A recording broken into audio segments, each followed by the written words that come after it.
I have gathered everyone here today to make an important announcement.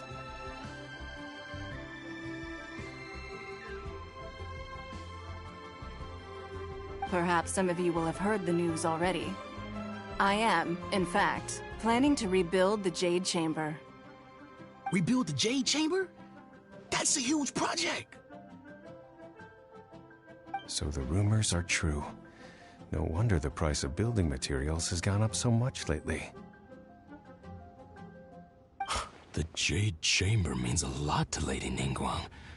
Getting involved in this would be a huge opportunity.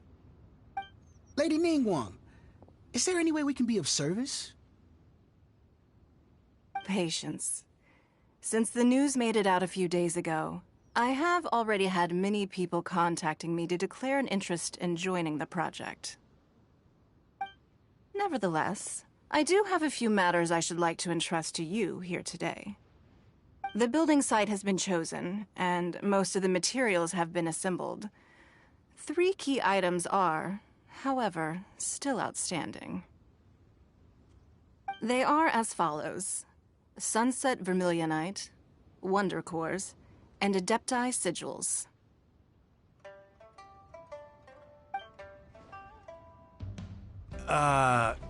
Excuse my ignorance, Lady Ningguang. I'm familiar enough with Plostrite, but I've never even heard of those other 2. Only sufficiently large pieces of Plostrite, or specifically Vermilionite, may earn themselves the Sunset moniker. This stone is what allows the Jade Chamber to float. Wonder Cores, meanwhile, are the central components of the mechanical structure of the Jade Chamber. Adepti Sigils serve as a means of integrating the mechanical devices with it, indispensable as the mechanical core itself. Although these 3 items are rare, I trust that with your connections and capabilities, procuring them will not be a question of if, but of when. I take the saying, time is money, more seriously than most. Efficiency is everything. I will pay a generous price for the materials that you find. And in addition, the first 3 people who collect all the materials will have the opportunity to ask me a question. You may ask me anything, and I will give you an honest answer. I trust that this means of compensation will be to everyone's satisfaction. These things won't be easy to get hold of. But if it means a chance to get some inside information on Liyue Harbor's development plan for next year... Then it's the deal of a lifetime. Information from Lady Ningguang is priceless. Whoever gets to it first takes the market. Haha, what a coincidence! I won't divulge too much, but I heard some murmurings about some Plostrite just the other day. So excuse me all, but, I have some business to do.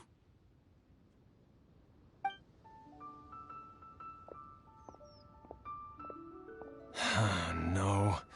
We better move quickly, or this opportunity will be snatched away from us. Ningguang's rebuilding the Jade Chamber? This is a huge deal! Let's get involved! So you heard my announcement, did you? What do you think? Interested? Yes. Providing the question pertains to something I am knowledgeable about. Really? Ooh, then Paimon will ask you about how to run a business! Then we'll never be short of Mora ever again. Of course. But how much information I share with you will depend on your performance. The construction of the Jade Chamber requires a great deal of space. The abandoned mine outside the Golden House has been selected as the building site. Once you have collected the materials, please take them there. I have other business to attend to now. Otherwise, I would gladly escort you to the site in person. When you do arrive, please seek out my secretary. Remember, this is a race against the clock. A rare opportunity presents itself to you. Do not let somebody else snatch it from your grasp. Ningguang seems super busy. Come on, we'd better get going. First, we gotta get out of Eugene Terrace. Huh? Look! It seems like there's something kind of fishy going on over there. Ma'am, you seem like an eminent and distinguished young lady to me. I can see that you're easily gonna win this procurement contest Lady Ningguang has set up. As it happens, we have some information about the materials that I really think might interest you. Come on, let's find somewhere a little more private, and we can get down to brass tacks. No, I don't need it. Don't be like that. Hey, come on, don't go! Why don't you stand there after her? Oh, right, yeah.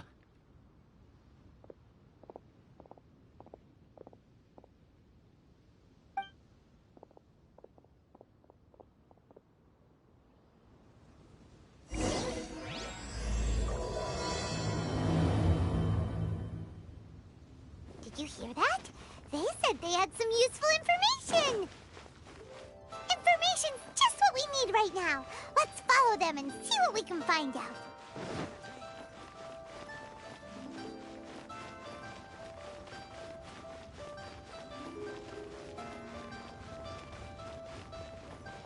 Huh, they're not here. Let's keep looking.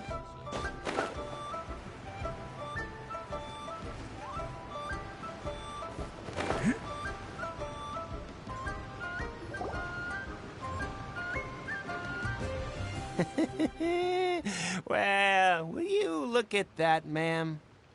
Nowhere left to run. Don't worry, we're not bad guys. You give us some mora, we give you a little info. Everybody's a winner. Boss, I got a bad feeling about this. Look at her, the white hair, the energy she gives off. I'm telling you, there's something different about her. So what?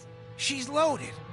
How are we ever going to repay those gambling debts if we just let money walk away from us, huh? I've already told you, I don't need your information. If you still can't grasp that, I'm happy to repeat it in a way that won't be so easy to forget. Come on, ma'am. You seem like an intelligent lady. I shouldn't have to spell this out to you. It's not about whether you need the info or not, okay? It's about you taking out your money and handing it over and nobody getting hurt. I won't... No more excuses! I know you have money. I saw you. Yeah, I saw you. Strolling into Leo Lee Pavilion, ordering a table full of food, and only taking a few bites. Then Xinyue Kiosk, then Wanmin Restaurant. Same story each time. You order all the signature dishes, take a few bites, then you're on your way again. How could you afford to be so wasteful if you weren't from a rich family? And since you're so rich, what's the loss to you in giving us a little spare change, huh? Master warned me not to lay a hand on anyone in Liyue Harbor. But here we are. Perhaps... yes. Let's call it fate. Boss, I'm telling you, something's not right. What are you afraid of? We're just selling information. It's not illegal. If she lays a finger on us, all the better. We'll sue her for everything she's worth. Oh, you again. Millilith? What are the Millilith doing here? Did you do this? You ought to mind your own business, I swear! Silence! How dare you threaten innocent civilians? You're coming with us. No, don't be angry, sir. Please, let me explain.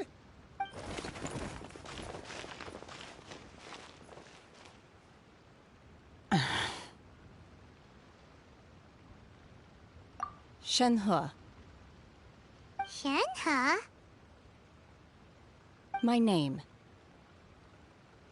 Oh, so your name's Shenhe. Paimon's name is, well, Paimon. And this is Paimon's travel buddy. Oh, I've heard about you two before. Thank you for helping to defuse the situation. I could have dealt with it myself, though. I suspect smashing his head against the ground a handful of times is all it would have taken to get him to surrender. You can't do that. That's way too violent. This is Lila Harbor. There are lots of stuff, you know. Laws? No, apparently not. Really? So how exactly have you...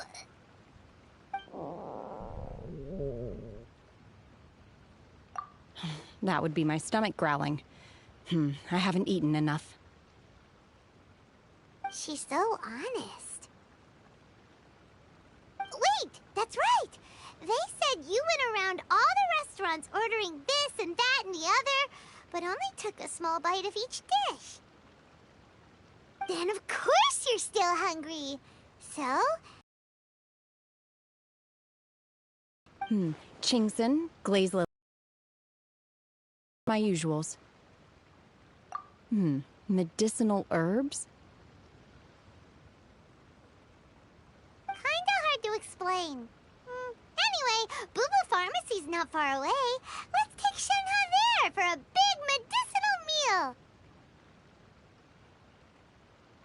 After all, you can't work on an empty stomach.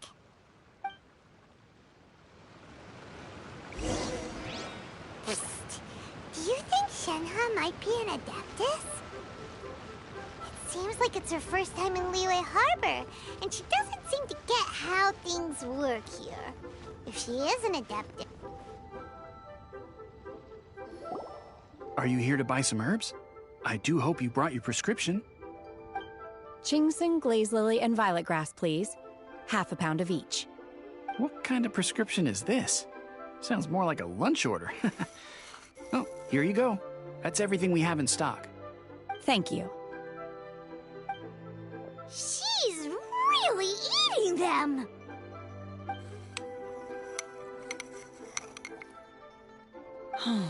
My hunger has now abated. Thank you.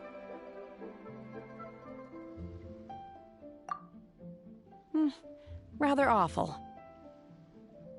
Though they were not completely devoid of sweet fragrance, after consuming a large quantity of them, bitterness is all that remains. So, how come you chow down on these and barely touch the restaurant food?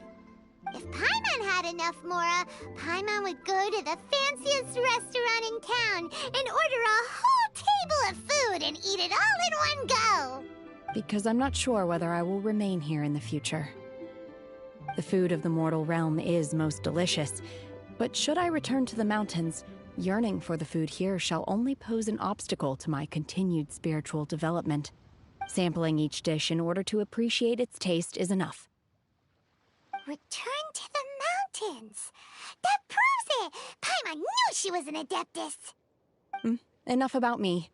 What are your plans from here? Oh, right! Paimon almost forgot! We came out to take part in the Rebuild the Jade Chamber competition! And now we're probably super behind because we've been held up for so long. I see.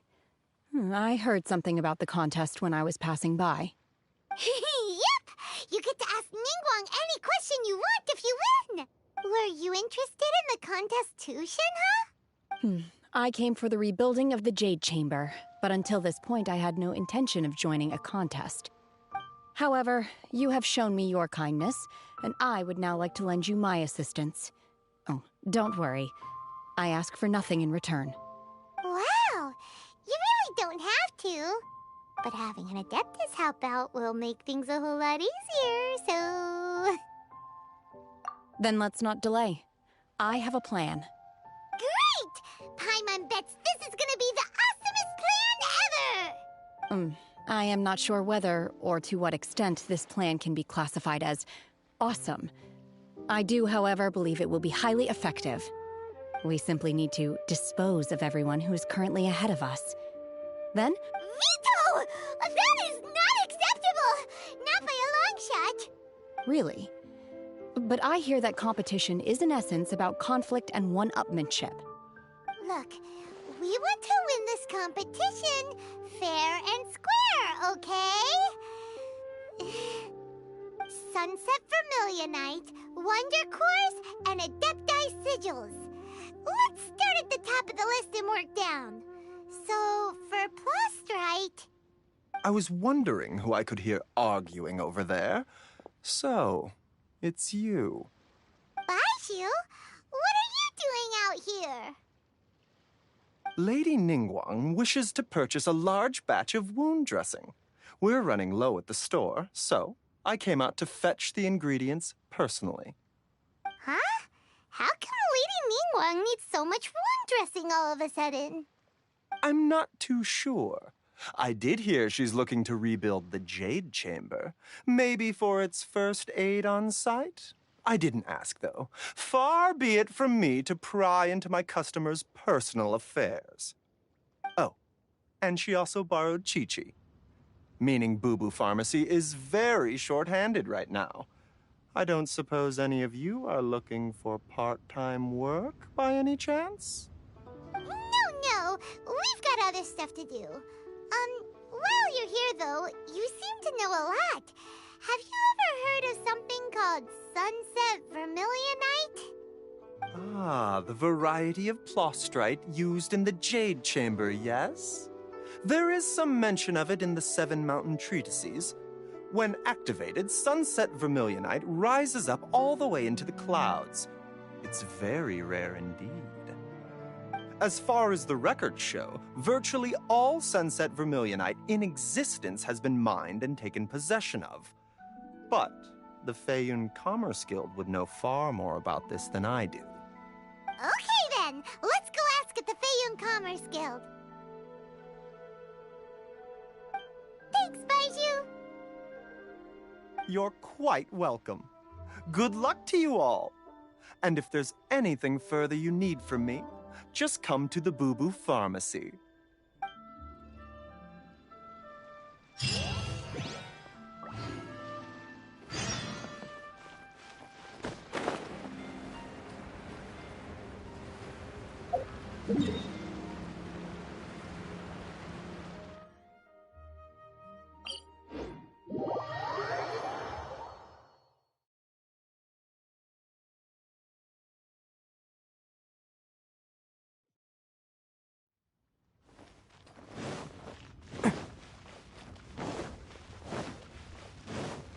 Can't catch me!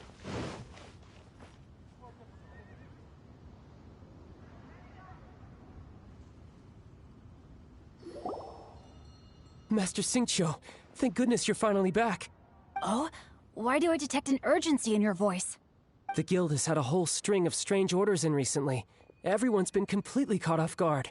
Your father gave me specific instructions to ask you to stay and help out if I happen to see you. I see. Have someone sort the orders by type for now. I'll deal with them myself shortly. Oh, how wonderful. Thank you, Master. With you on the job, I can breathe a sigh of relief. Hey, Xingqiu! Glad you're here. We want to ask you for some information. Traveler, Paimon, please wait a moment. Shu, I need to entertain some guests. Please continue with your work for the time being, and we'll discuss the matter of the guild's orders in more detail later on. Understood, Master Xingqiu. Then I will leave you in peace. I wasn't counting on finding you here today. What's going on? And how, pray tell, may I be of service? Xingqiu, have you ever heard of Sunset Vermilionite? Oh, I see. So you've entered Lady Ningguang's contest as well. As well? Do you mean... The truth is, the Feiyun Commerce Guild is in possession of some Sunset Vermilionite, but only one piece. We are holding it on behalf of someone who has asked us to put it up for auction, and a lot of interested parties have already come to us inquiring about the price. At the end of the day, it all comes down to supply and demand. In this case, I'm guessing the final transaction price may be in excess of 500 million mora. 500 million?! Honestly, I would recommend that you don't bother bidding on this one. The price is greatly inflated, and it's just not worth it. But without any Sunset Vermilionite... Don't panic. I don't suppose you ever heard of Sea Gazer? Who? Sea Gazer was once very close to Mountain Shaper, but if I am not mistaken, he has already passed away. Yes, precisely. I didn't know anyone else knew about him. According to records of drifting clouds, Seagazer once built an abode to store his rarest and most exquisite treasures, among which was some sunset vermilionite. After Seagazer passed, the abode was abandoned, and its location was lost to time. Luckily, I came into possession of a stack of folk history books just recently. They make some oblique references to this lost abode, and after cross-referencing them against each other, I'm now fairly certain that it is situated in the Lisha area. That's great! But is it really okay for us to just go and take his treasure? Wouldn't it be a little, disrespectful with him being an Adeptus? You needn't worry. As far as I understand, Seagazer was very open-minded. Even while he was alive, he wouldn't have let something like this bother him. Open-minded? I have not heard of Seagazer being described in this way before. May I ask where you read that? Just a rumor I heard out in the mountains. All right then, let's go. There's something about this young lady that reminds me of a good friend of mine. Oh, I almost forgot. Adepti abodes tend to have very ingenious designs, especially when it comes to their defense mechanisms. Plus, it's likely to be crawling with monsters after being abandoned for so long. So please, be very careful. Okay, we will be. Thanks, Xingqiu.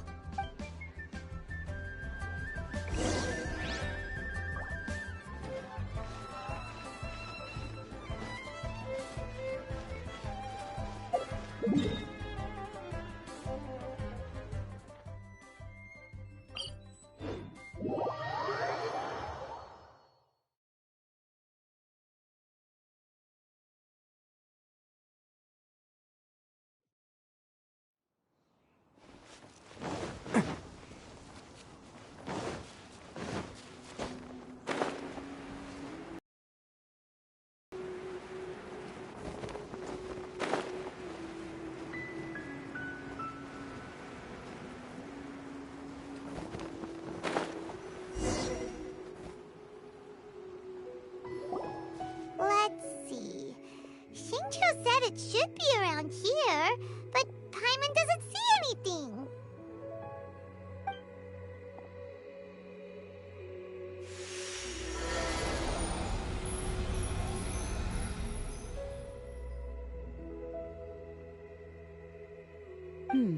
This place was hidden using a special Adepti art. But now that I have removed it, we can inspect the area more closely. Wow, that's amazing! Yep, let's take another look around. Hey, look! Is that a new Sealy over there?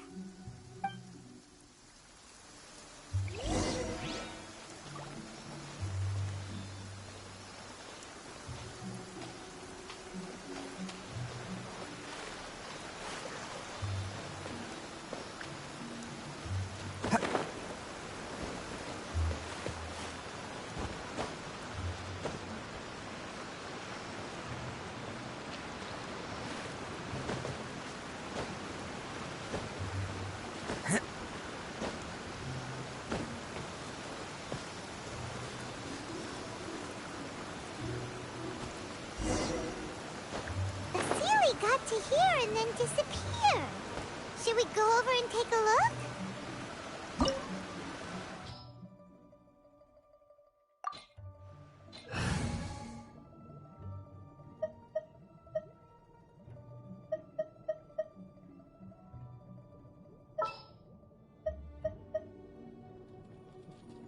What's your battle plan?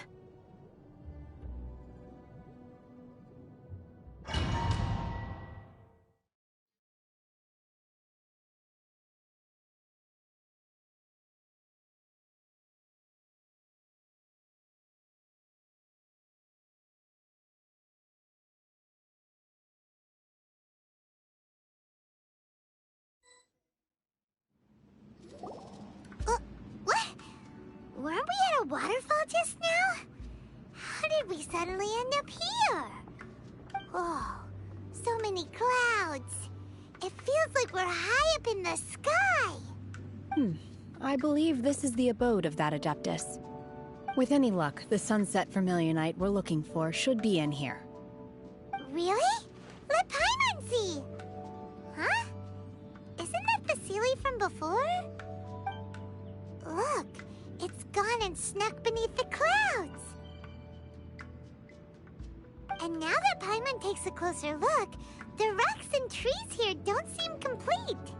Oh, could there be something below the clouds? These are not real clouds. They are the product of an Adepti art used for spatial partitioning. If we want to go down, we must first destroy the mechanism that is maintaining the Adepti art. All right, then let's do it. I sense the presence of monsters in this place. I don't know where they are hiding, so we'd better be careful.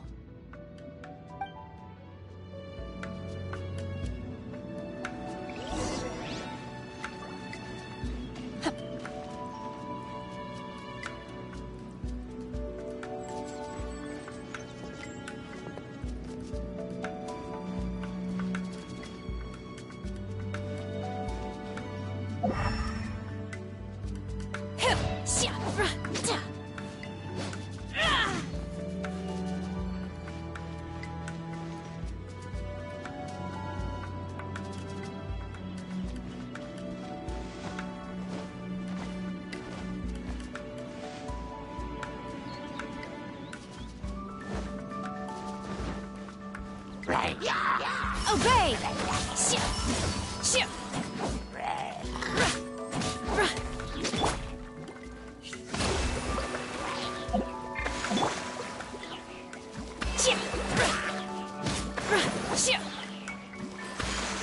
Unleash!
Manifest!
It appears that we've been taken for intruders. This time, why not allow me to take care of this?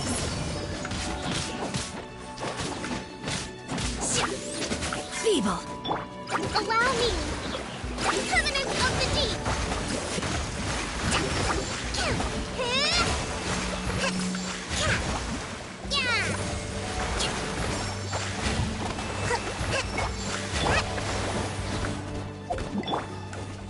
Rack and ruin!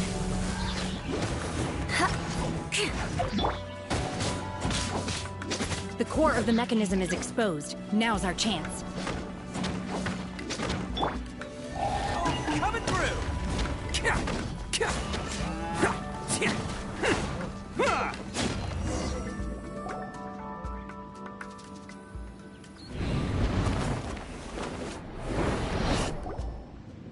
Whoa! We're gonna fall!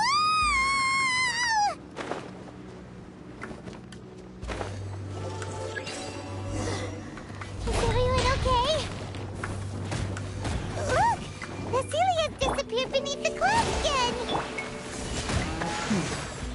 It looks like we need to go further down. But before that, let's destroy the guard mechanisms on this level first.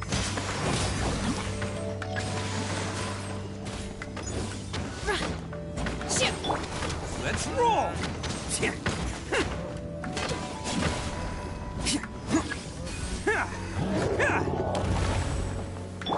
Higher, higher, hands on fire!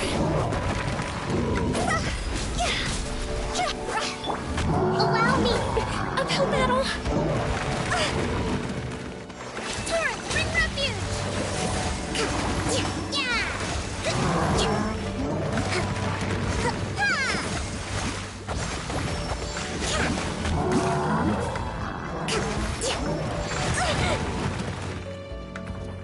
Hold the line!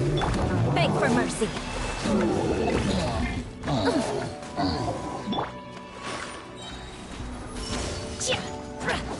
Unleash! Attaboy!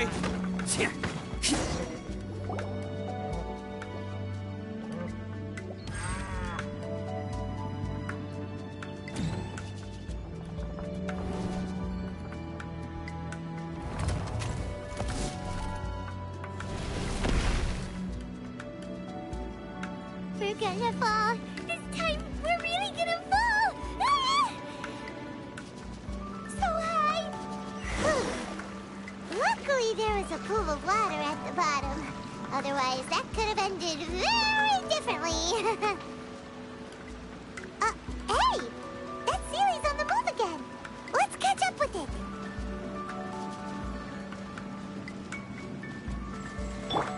Allow me.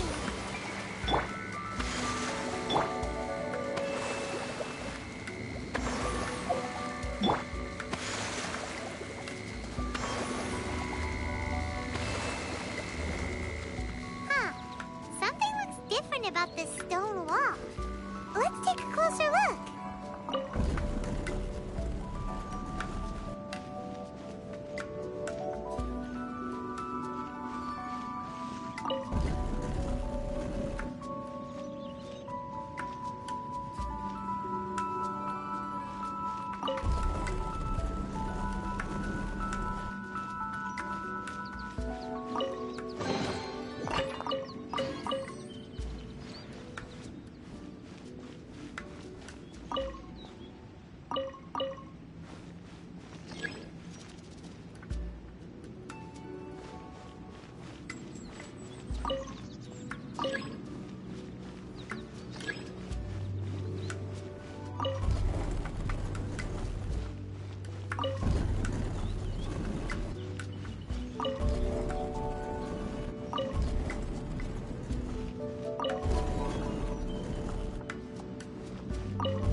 Hold the line. Vengeance will be mine. By ordinance divine! Obey!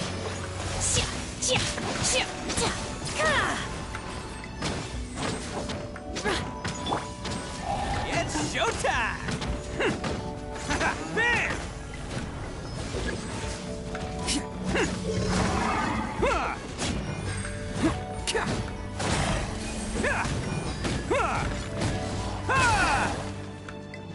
Let's roll!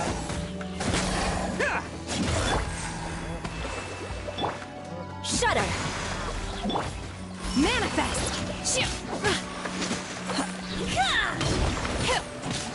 Unleash! Manifest! Attaboy!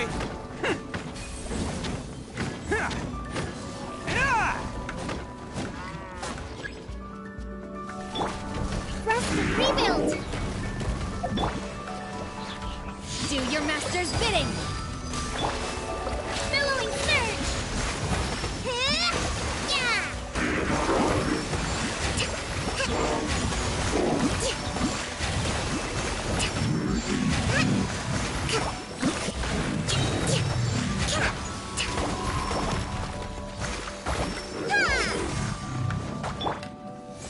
Bam! Who wants some of this?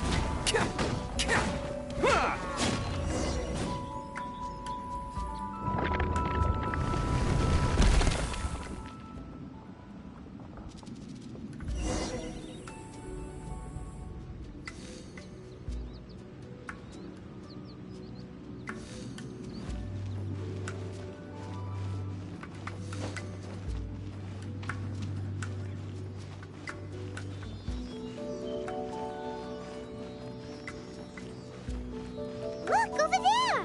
Could that be the sunset vermilionite?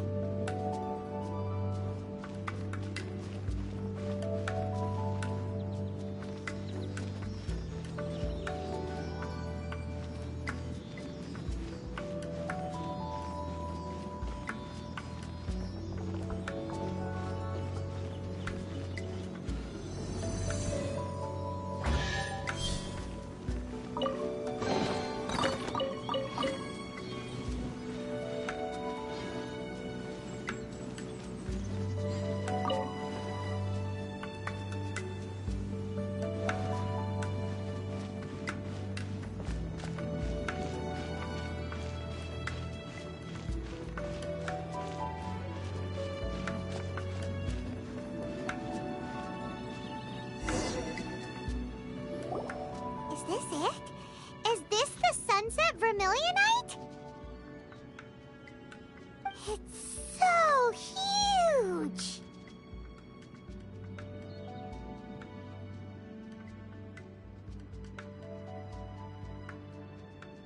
That's true, but then again, why isn't it floating? Plaustrite doesn't float until it's activated. It may look different from most ordinary stones, but it weighs around the same amount. Only after being activated does Plaustrite reveal its true nature, breaking free from the shackles of the mortal realm and ascending up into the heavens. Wow, Shenhe, you seem to know everything about this.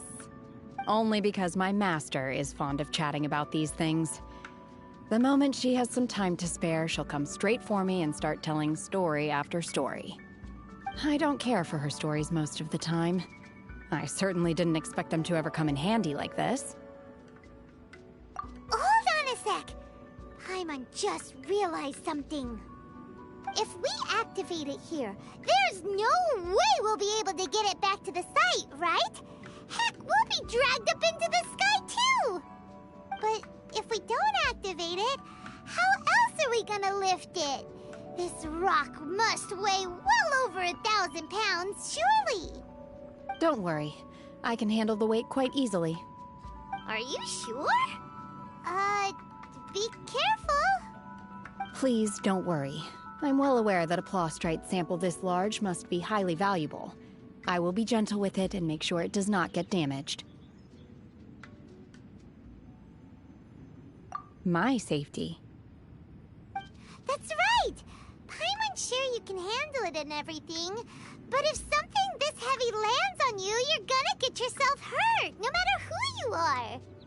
You gotta be extra careful when lifting heavy objects. It's just common sense. Is it now? Well then, thank you. I'll go on ahead with the Plaustrite. Let's meet at the building site later.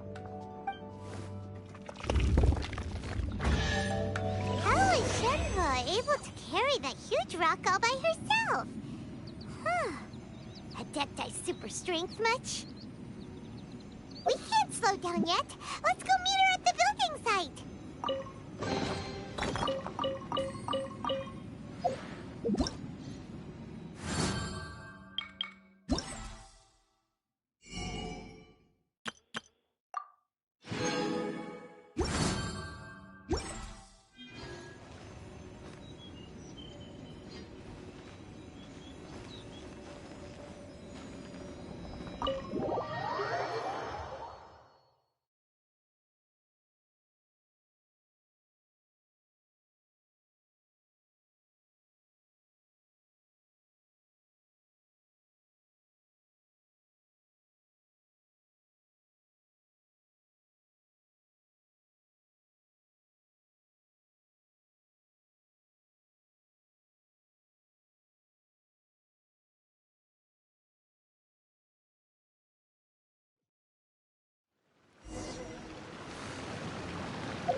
Oh my god, I can't believe my eyes. How can she lift that massive rock all by herself? She's gotta be one of those Adepti, surely. Oh, mighty Adeptus, please give me your blessing so that in the coming year I may reap a more bountiful salary. This is top tier in size and is quite simply immaculate. Congratulations. This item is approved for submission. I'm going to award you full marks for the Sunset Vermilionite item. May I take your name? My name isn't important. I'm not even here to compete. I was just delivering this for some other people. They should be here any minute now. Shenhe, and Ningguang's little helper. Ah, so you're the ones behind this. No wonder. The rarest talent turns in the rarest Plostrite specimen. But I have to correct you on one point. It's not helper, it's secretary. Okay then, Miss Secretary, what do you think of the rock we found? Pretty amazing, right? In truth, it is the finest piece of Plostrite we have received so far. If everything goes according to plan, we will use this piece in the foundation of the Jade Chamber, which will enable us to proceed to the next stage of construction. As a side note, Lady Ningguang has rented some dwellings in the nearby area to serve as accommodations for the contestants. If you need a place to rest, you are welcome to stay there. Now, please excuse me. As you can see, there is still a lot of work to do on the building site. Shenhe, just now on the way over, pretty much everyone was singing your praises. Oh, really? What kind of reaction is that? So strange. Aren't you happy about it? Whenever Paimon gets praised, Paimon can't help but hold their head up high and break into a big smug smile. I've had similar compliments before. They call me an Adeptus, treat me with great deference and respect, as if I'm set apart from the common folk. Yeah, 'cause that's how Adepti are. At least the ones we've met are pretty unique and reclusive, too. Way different than normal people. But I am not...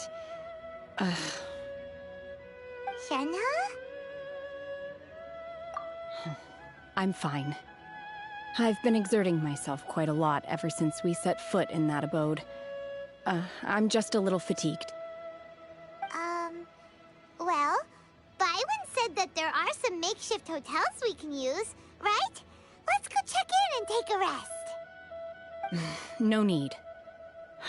I simply need to find myself a secluded place in the wilderness to sit and meditate in silence. You can't do that. It's dangerous out in the wild on your own. When you're hungry, you go eat something tasty. And when you're tired, you go lie down in a nice, comfy bed. All right? Seriously, don't punish yourself like this. Okay. If you insist. Great! Now we're talking. Let's head to our hotel.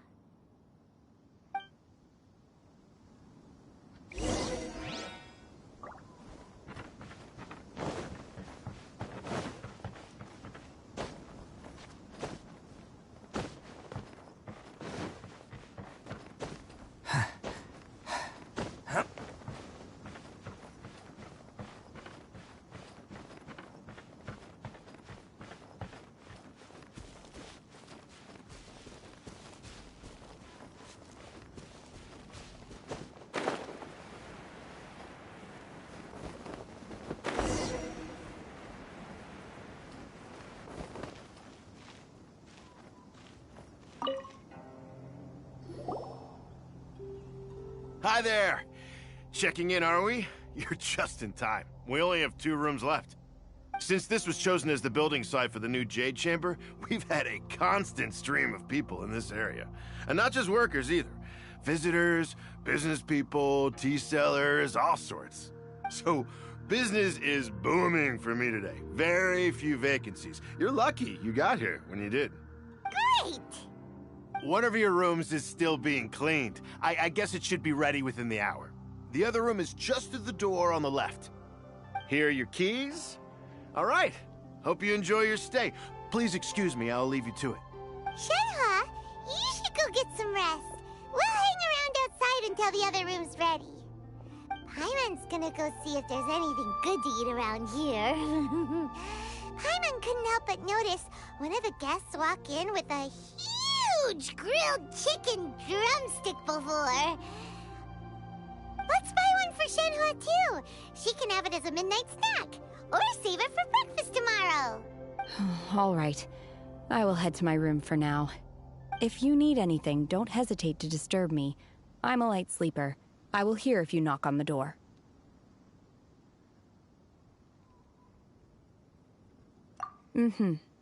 See you tomorrow. Hey! Isn't that Cloud Retainer? What's she doing here? Let's go and say hi.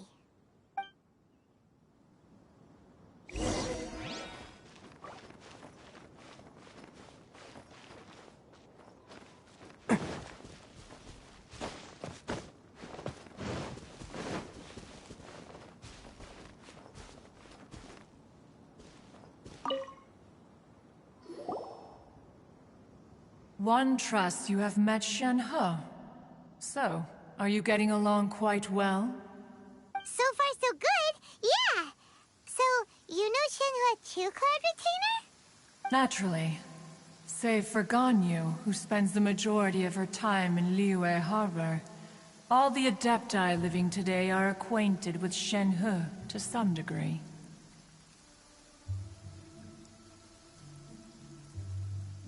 Cool. So, what's... Shenhe feels kind of friendly, but also kind of disrespectful. So Paimon's thinking maybe it'd be better if we called her by her Adeptus name instead. Her Adeptus name? Why, pray tell, would Shenhe have an Adeptus name? Don't all Adepti have a special title they go by? On this latter point, you are correct. However, Shenhe is human. Oh, right. Wait, what? What? You knew already? So is Paimon the only one who didn't know? Do you mean to say that she presents differently from ordinary human beings? Well, to start with, her problem-solving methods are extremely direct. Ah, yes. She was like this all those years ago when one first met her. In this respect, she has not changed. One first found Shenhe by chance in a cave. One was passing by and sensed the presence of a god's remains. Being of an ever-vigilant disposition, one entered immediately to inspect the scene. Inside was Shenhe, then aged around 6 years old. In her hand, she held a dagger with which she was confronting a monster that was the god's remains incarnate.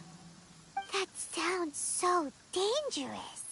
When one arrived, she had already been locked in confrontation with this monster for several days.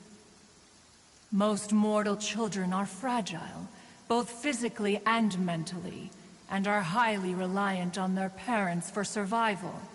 But not so her. That she was able to endure such terrible danger was due not only to her strong willpower, but also to the bloodlust and homicidal instinct with which she was born. One dealt with the monster, yet she still refused to lower her guard. She even pointed her dagger in one's direction and remained ready to strike. Only after she was satisfied that one had no intention to cause her harm did she finally relent.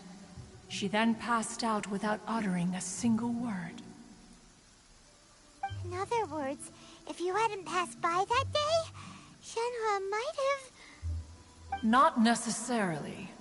Upon one's arrival, one could sense that the god's wrath was gradually receding. Even had the stalemate continued, one suspects that Shen He may have still emerged the victor of the confrontation. That's still so dangerous, though. Why was a tiny little kid battling against the wrath of a god in the first place? Alas, the mortal world is rife with suffering of every kind. And she had experienced her fair share of this, even at a tender age. Seeing that she was homeless, one decided to adopt her. Indeed, it is one to whom she refers. Shen He has an extraordinary constitution, making her well adapted to practicing the Adepti arts. All the Adepti cherished her talents, and so we were willing to train her.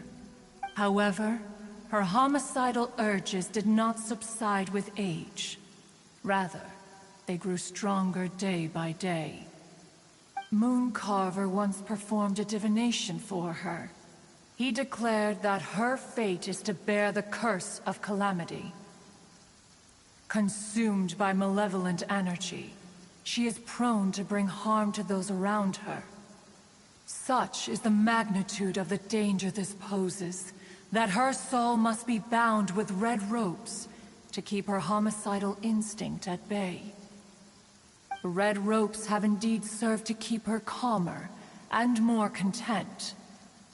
They also seem to have rendered her somewhat inexpressive. Perhaps the red ropes are so powerful that they have suppressed some of her other emotions as well.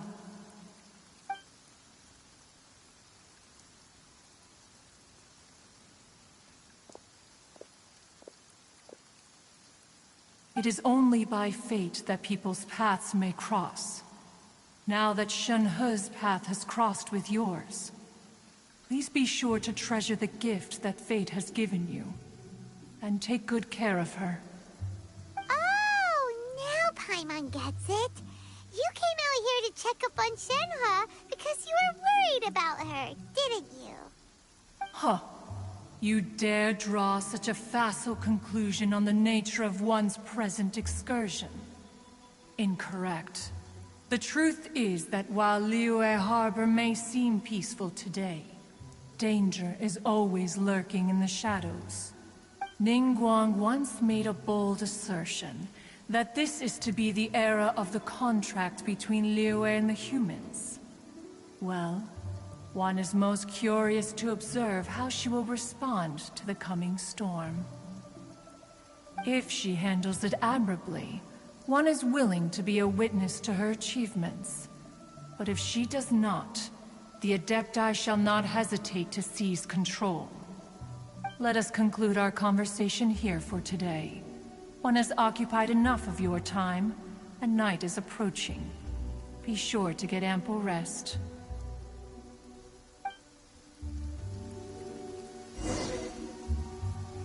So, Shenhe isn't an Adeptus after all. She just grew up around the Adepti. A human raised by the Adepti is precisely what Liyue needs right now. It is also what the Adepti wish to give to Liyue.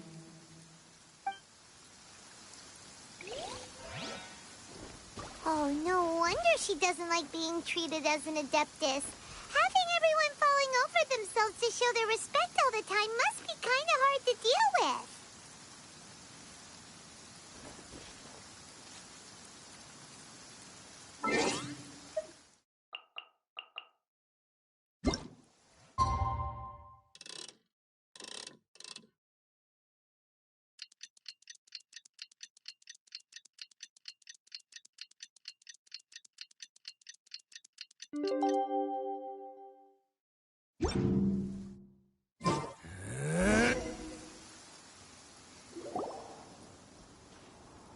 Hey, so, Shenhe... Master has relayed my situation to you, I take it? Oh? How did you know? I'd intended to wait until you came back before going to sleep, but I didn't hear you come in.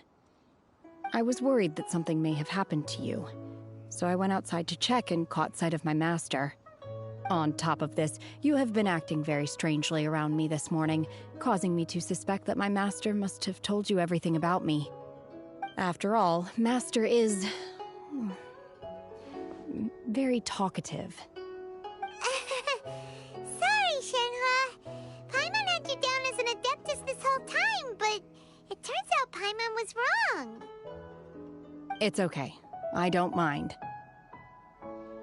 The fault is mine for not explaining everything to you sooner, because in my experience, trying to explain is a futile pursuit. Still, though you mistook me for an Adeptus, you never treated me as distant and unapproachable. Instead, you treated me as you would a friend. For this, I am very grateful indeed.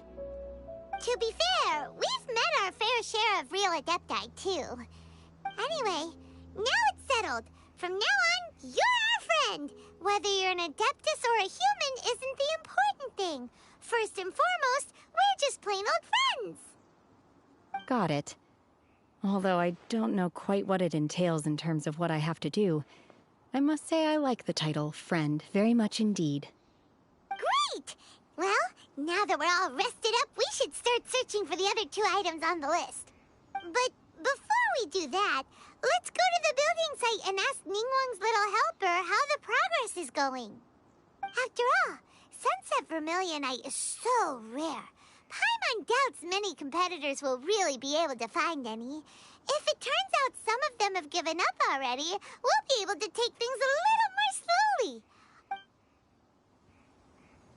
Oh, and another thing. We bought some grilled chicken drumsticks on the way back last night. There was a place just outside. Here's one for you, Shenhua. Try it! They're so good. I concur. It has a rich flavor, far more agreeable than those I've cooked for myself in the wilderness in the past.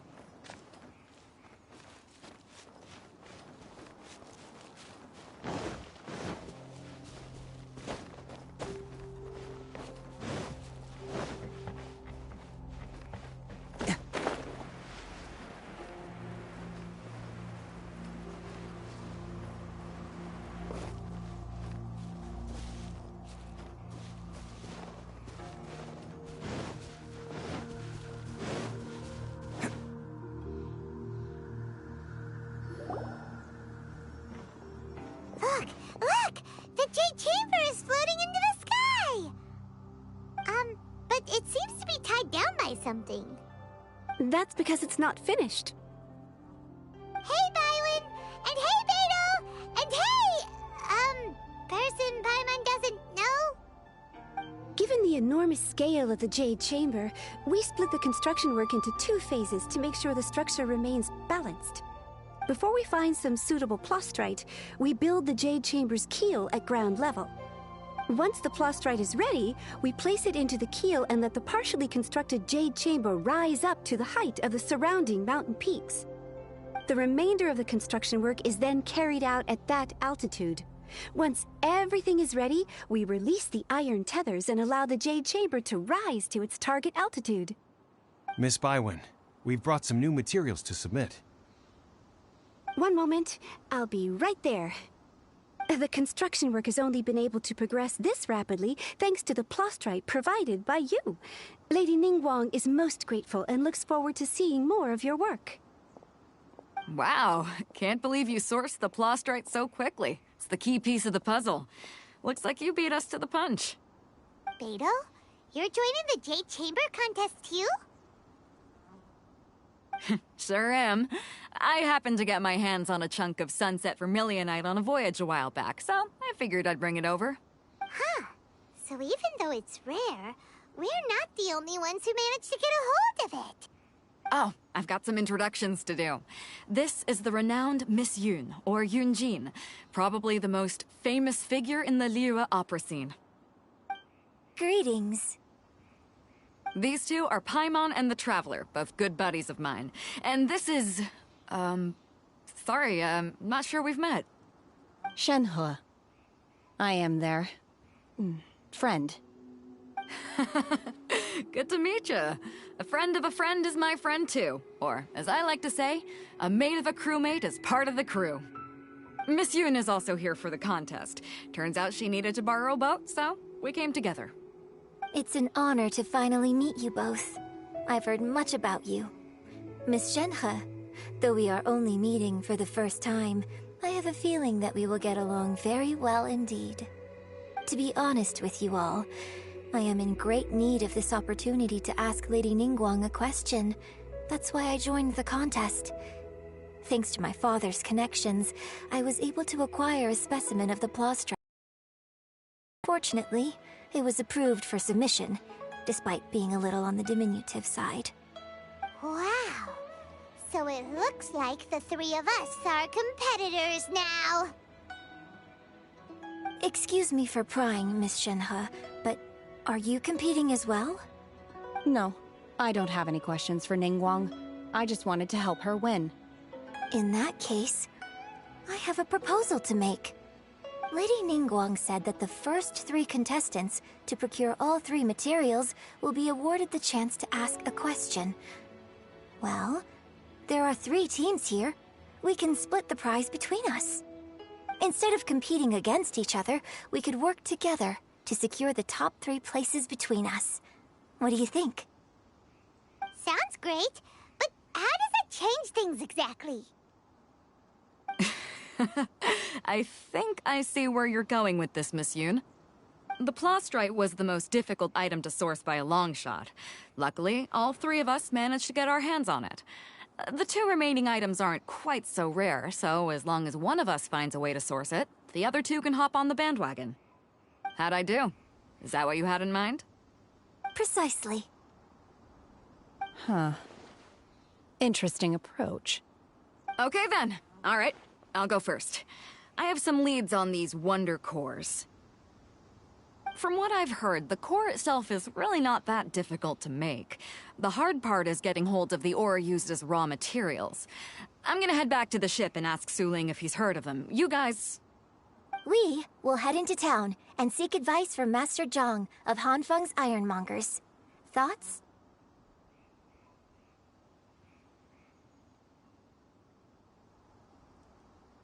Wonderful. We'll split into teams then, and whoever makes progress first brings all of us a step closer to victory. I'm gonna take off. See you later. Okay, let's go! By the way, what question are you gonna ask Ningguang, Yunjin? I'm looking for a venue to host the performance of our new opera. Lady Ningguang has excellent judgment, so I would like to hear her opinion. Ooh, what's the opera called? Paimon wants to go see it. The opera is a labor of love by my father. He wrote it based on a popular urban legend about an evil spirit and an adeptus. It's called The Divine Damsel of Devastation.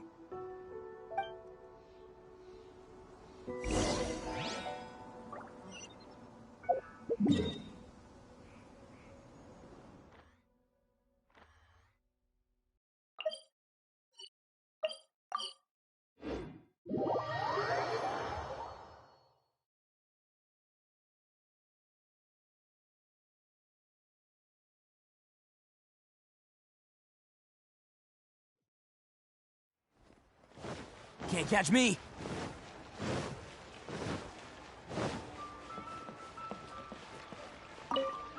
Ad Astra.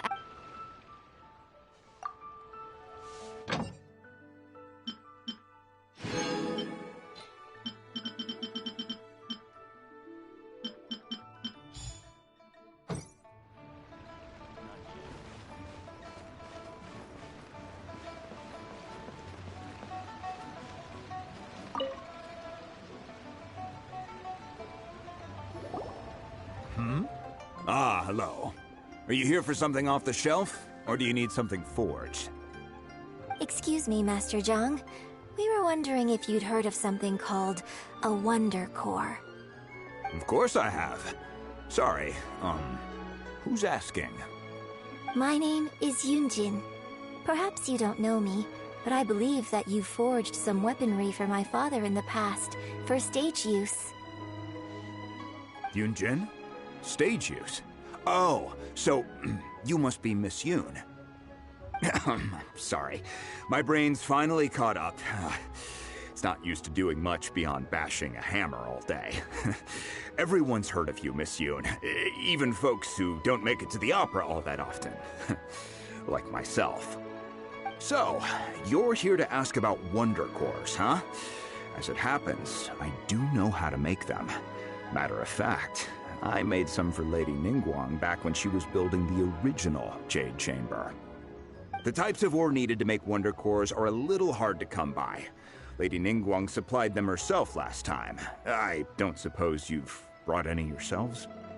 No, we were gonna ask you what kinds of ore we need. Sure. Well, you'll need two kinds. Star Splinter Iron and Subrosium. If I remember correctly, Lady Ningguang sourced her Star Splinter Iron from the Mount Tianheng area. They say it resonates with visions. It could take some work, but if you stick with it, you'll find some eventually. As for the Subrosium, though, that's trickier. It's all but unheard of on the market. I'm really not sure. Sorry. What I've heard is that the people around Mount Tianheng have some sort of magic trick that can pinpoint the location of the stuff. Of course, it's probably just hearsay. If you want my advice, start by looking for Star Splinter Iron around Mount Tianheng. And if you run into any locals, ask them a few questions about Subrosium. Mount Tianheng. Interestingly enough, the story of the divine damsel of devastation also takes place on that mountain. I hear the view there is quite spectacular. A favorite destination of the Adepti, in fact. Perhaps it can give me some inspiration. Let's not delay. We should head straight there.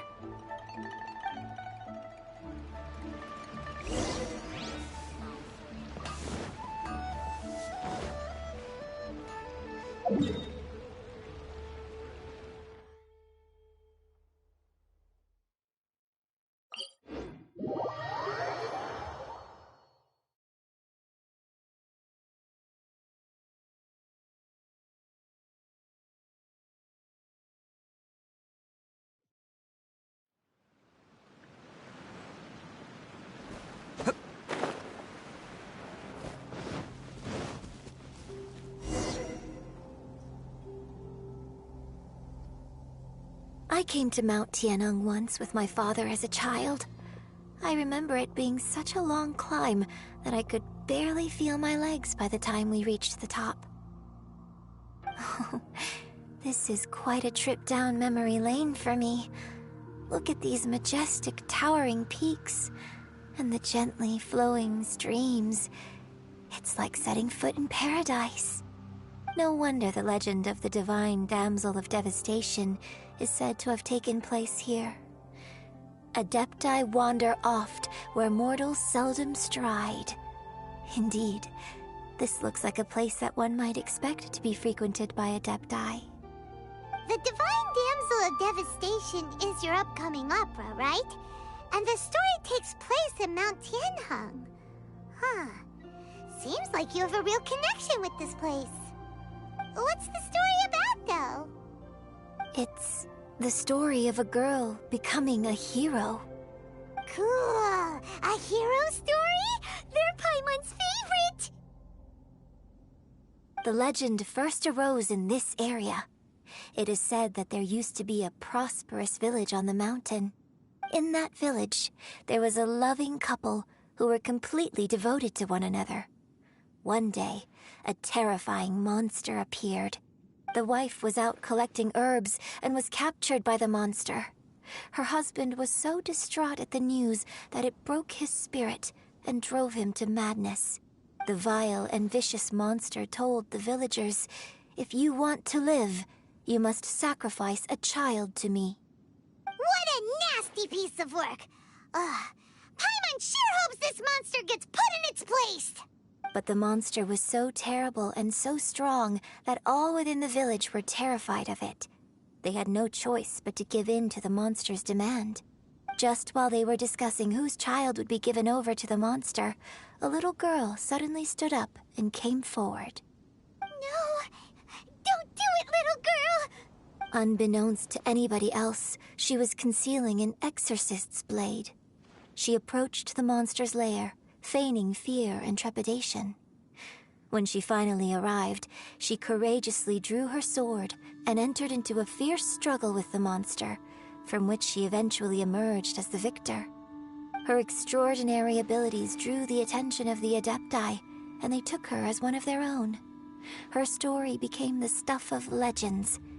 But alas, the paths of mortals and Adepti seldom cross, and she would never again re-enter the mortal world. And so, destined to grace the mortal realm for but a brief moment, she vanished like a wisp of smoke into thin air. That's how the opera ends. I really like this story. But I personally think that perhaps the little girl was not as brave as the opera makes her out to be. I'm not sure she deserves all the praise she is given. I've never considered that before. Opera is always an interpretation of the events it purports to portray. A certain degree of deviation from the truth is always inevitable. When my father wrote the script for this play, I suppose his intention was to inspire his audience with the character of the divine damsel. I think it's a great story. Well, it sure inspired Paimon! Let's go get ourselves some Star Splinter Iron! Yeah!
This should be enough Star Splinter Iron.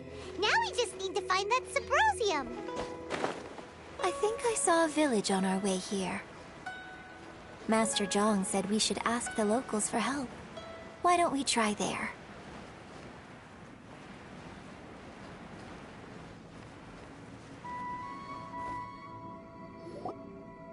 Hey, there really is someone here. Yunjin, looks like you were right. Excuse us, sir. Can we ask you something? Huh. He didn't seem to catch that. Hello, sir. We were just passing by and wanted to ask if you happen to know anything about Subrosium. Is he trying to tell us to look for clues in the village? Well, whatever. Guess we're on our own here. Shenhua, Yunjin, let's have a look around. Sorry, you can go ahead without me. I'd like to have a word with this gentleman. If that's okay with you, Uncle Mingjin. It's... Shenhe. Shenhe. You're alive. The rumors were true. So, all these years? I'm sorry, I don't know how to find Subrosium, but I think you can find some information in the village. This place is deserted now. No one ever comes here. So you can rummage around all you want. Huh? You know this guy, Shenhua? Thank you, kind sir. We'll go and take a look around. Don't worry. Mingjin has no ill intention towards Miss Shenhe. She'll be quite safe. Okay, then let's see what we can find in this village.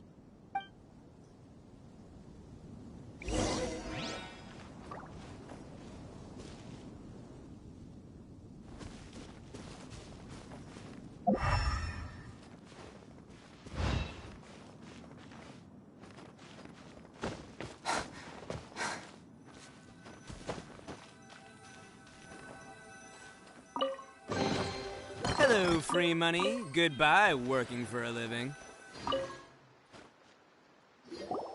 Huh. What's this?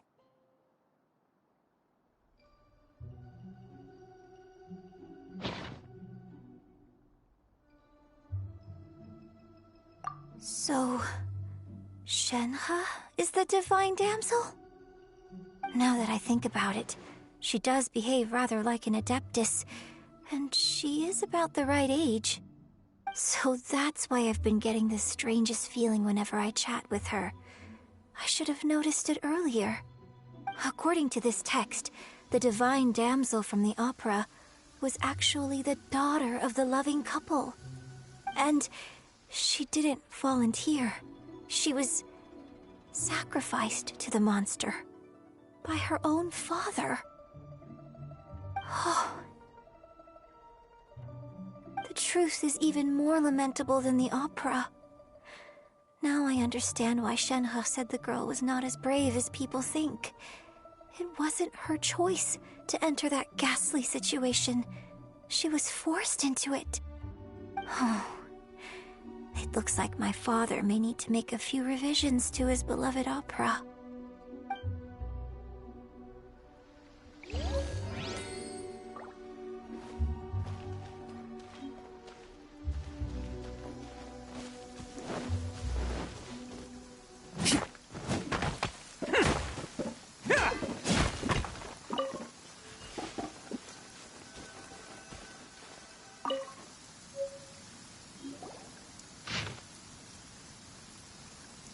So it seems that Shenhe's father thought he was summoning a benevolent deity using a magic incantation. But in fact, he summoned an evil god's remains, which took the form of a monster.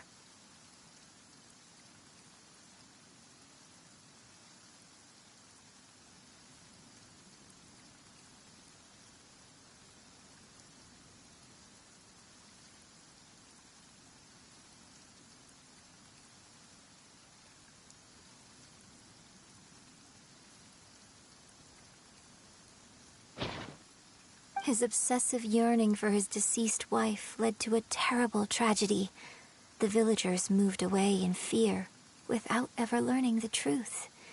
And now, this place is deserted. Still, I do wonder what the connection is between Shenhe and Mingjun. We've looked everywhere, but still no mention of Sabrosium. Let's have a look over there.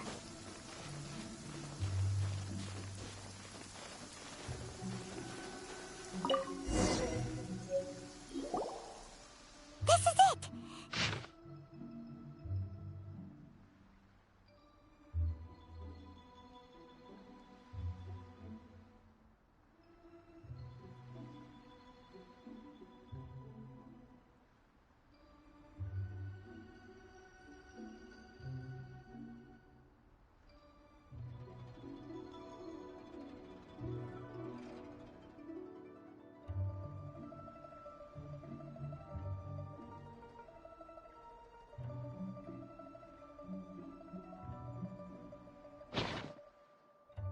So basically, we need to go to the middle of the lake south of Mount Tianheng at dusk, and we'll find us some Sabrosium! Let's go back and tell Shenhe the news!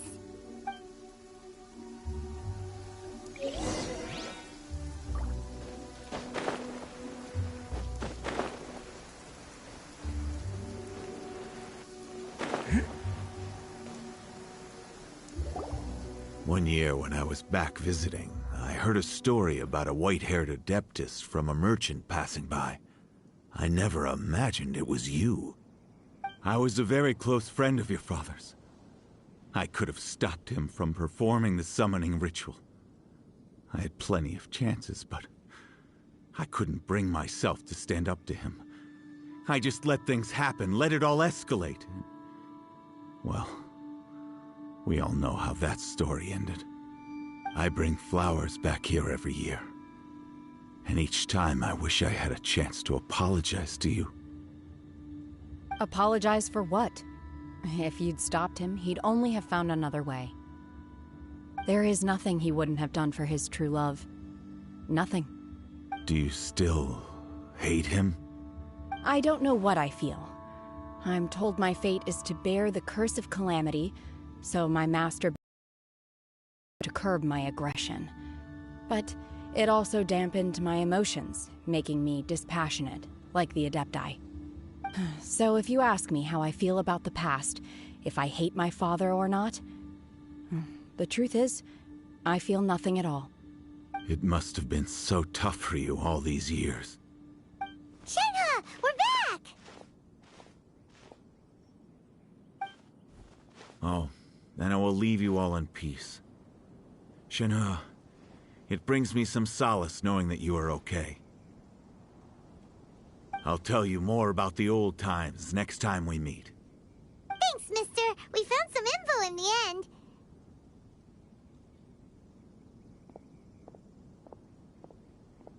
Shenhe, look!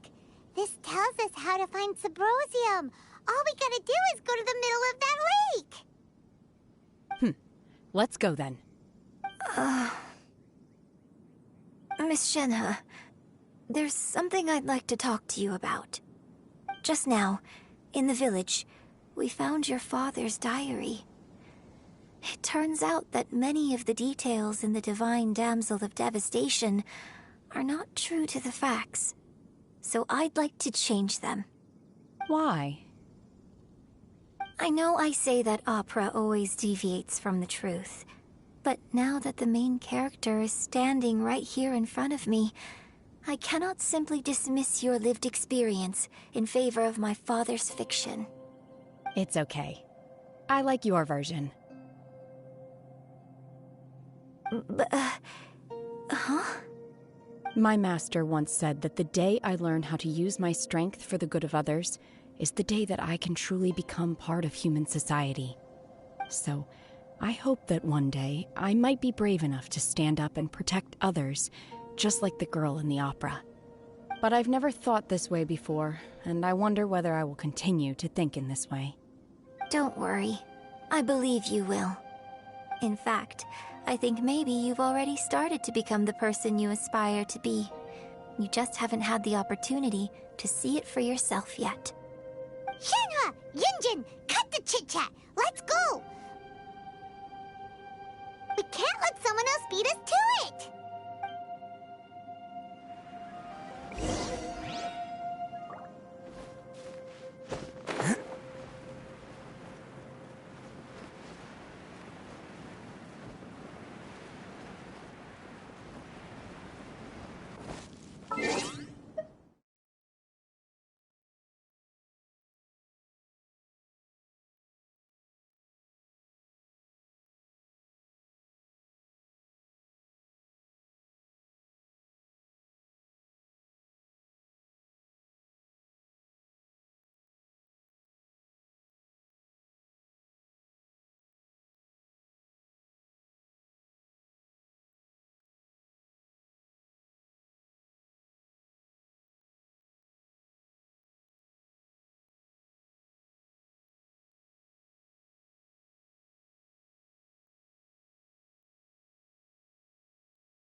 What brings you here?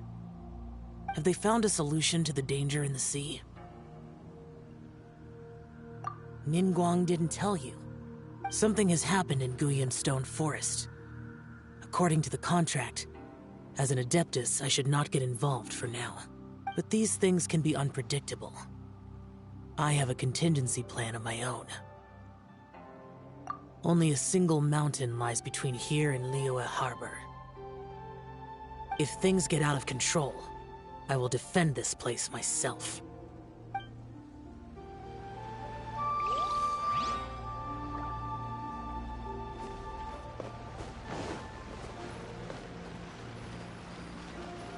That's everything we need! Let's head back and report in! Paimon's curious if Beto's made any progress.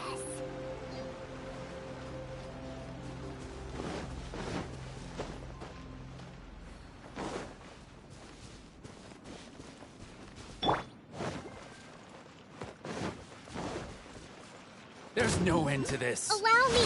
What? Let's roll!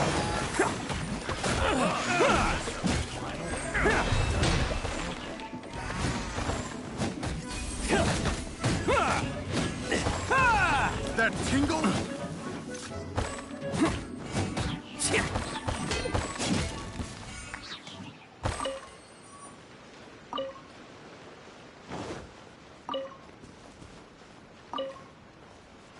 Can't catch me.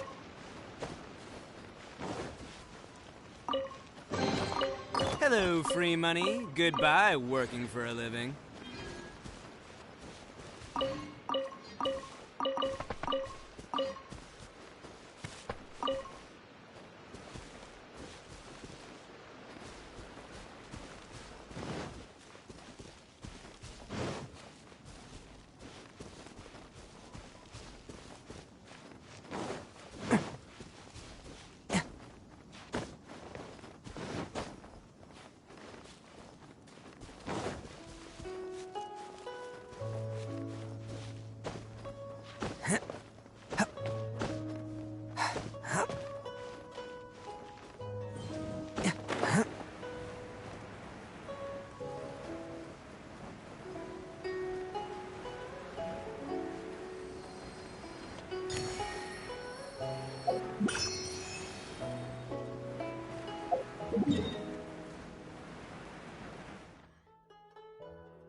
Me.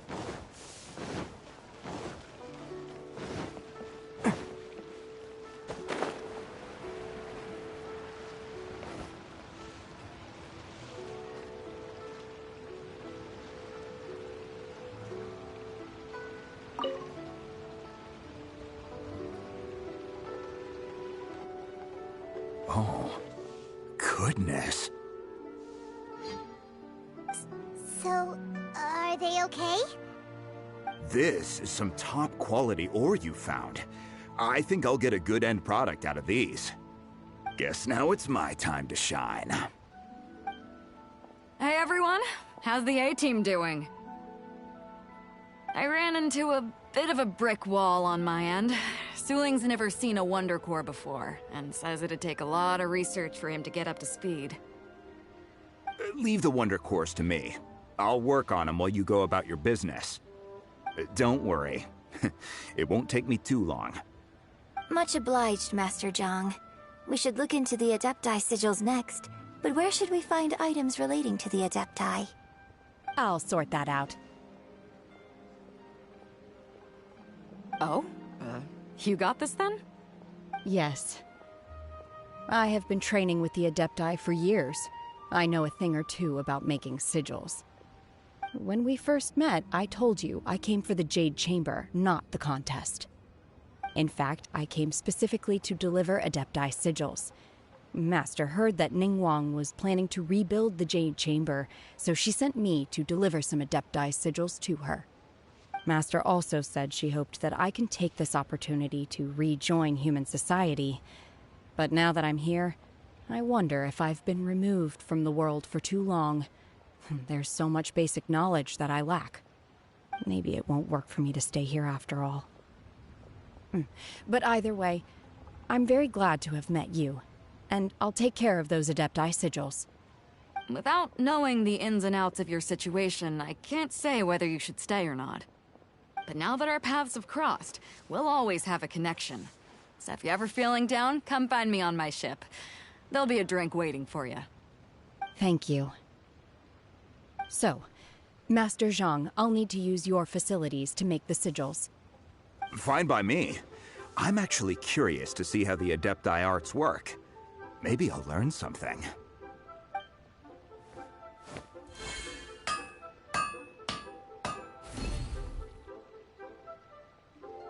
Whew.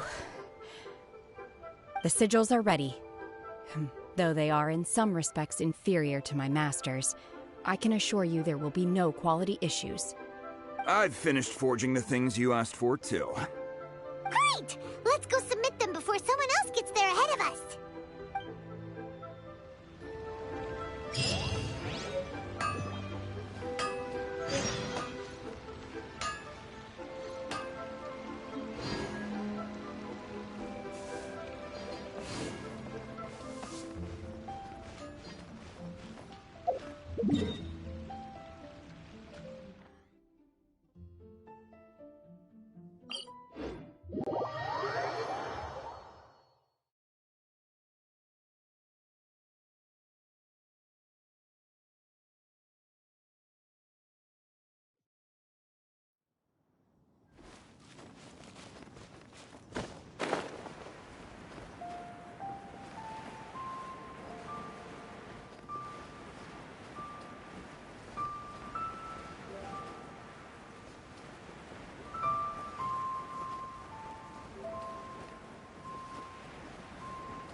Ningguang's little secretary! We found all the materials! Oh, already? All three of you found them together. Okay, I see. The Wonder Cores and Adepti sigils look good. It seems that we found our winners.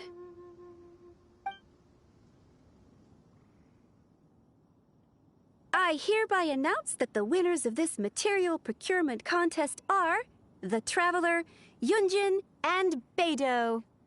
What? It's over already? I haven't even found the Plustrite yet! I can't believe it. So close, but so far. I'd like to invite our three winners to please proceed to the Jade Chamber, where Lady Ningguang is waiting for you. Huh? Where's Beidou? She was right here! Captain Beidou has some business to attend to. She will join later. Please come with me for now. Alright then, guess we'll head on up to the Jade Chamber first. This has been a long time coming. The last time we went up to the Jade Chamber was ages ago.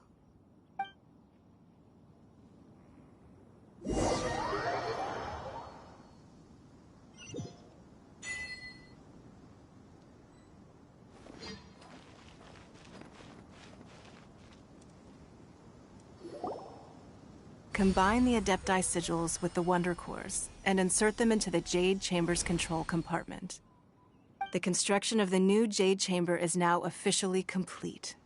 Once the tethers are released, it will soar into the sky.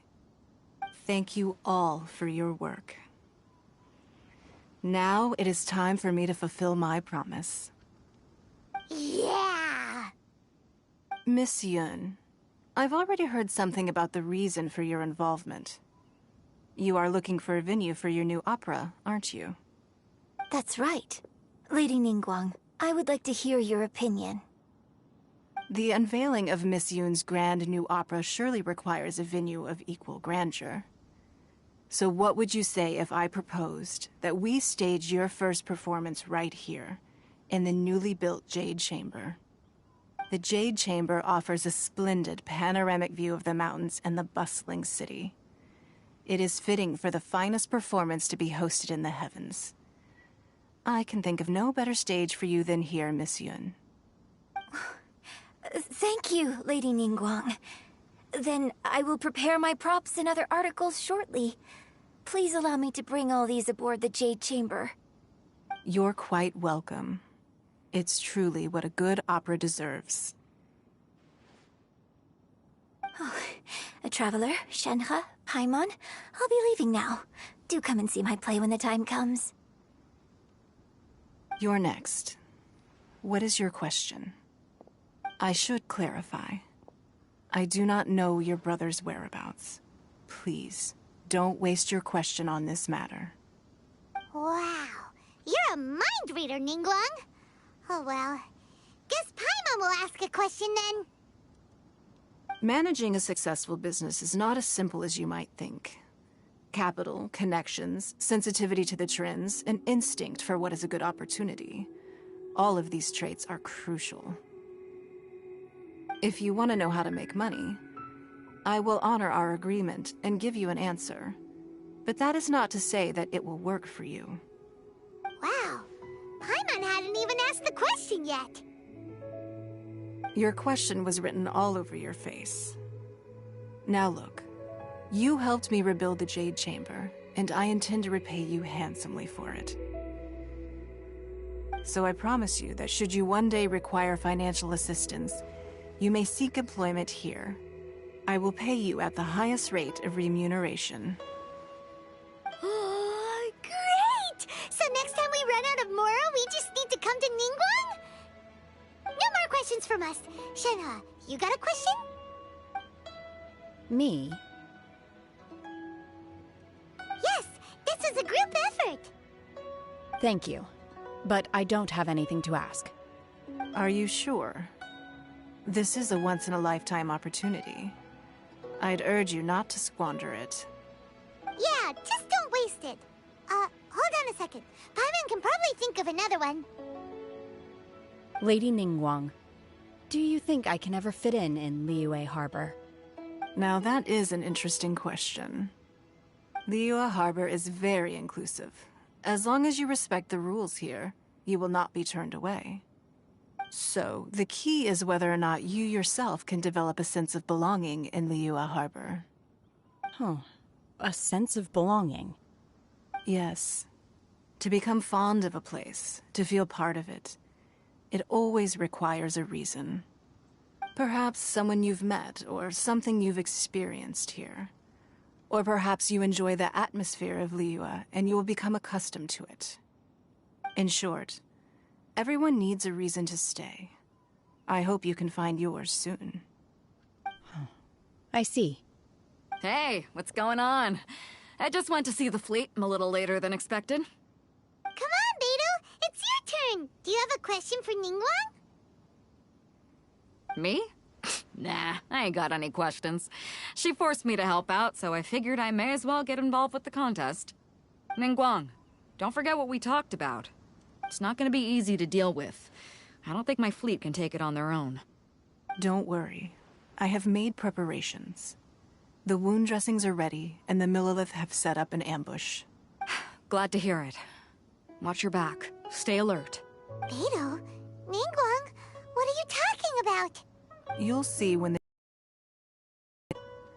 However, it's not the most pleasant topic of conversation. Maybe it's better that you don't know.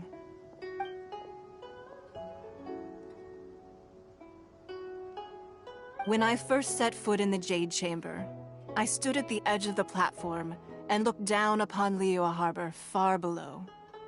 At that time, I dreamed that one day the Jade Chamber's shadow would be seen in all 7 nations of Teyvat. My wish has not changed to this very day. However, it is not only out of consideration for myself that I have built the Jade Chamber anew at this time. I hope the Jade Chamber will always float in the skies above Liyue Harbor, bearing witness to the prosperity and peace of the human world. And I hope that you can all witness it with me. Let the Ascension ceremony commence!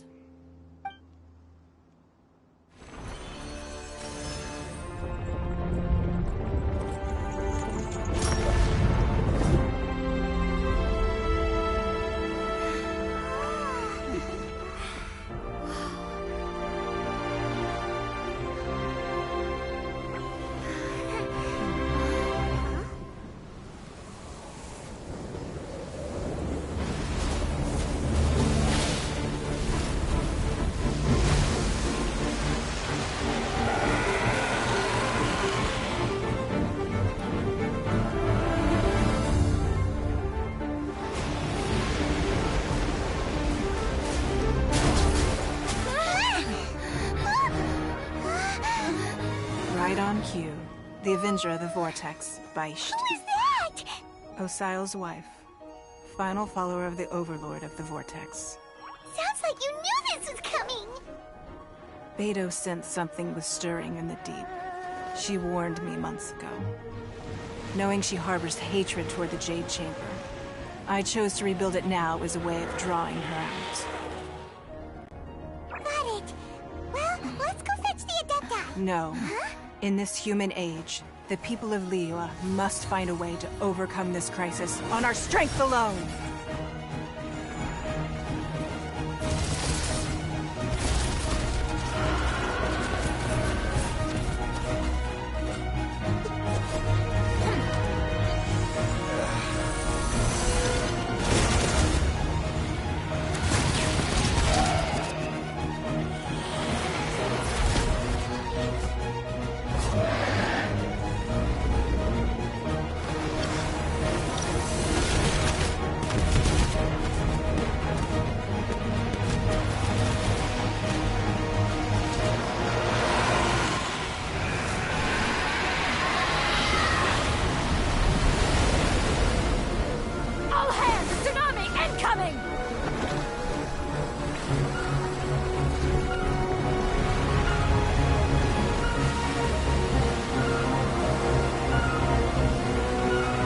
What's that? Wait! A giant wave!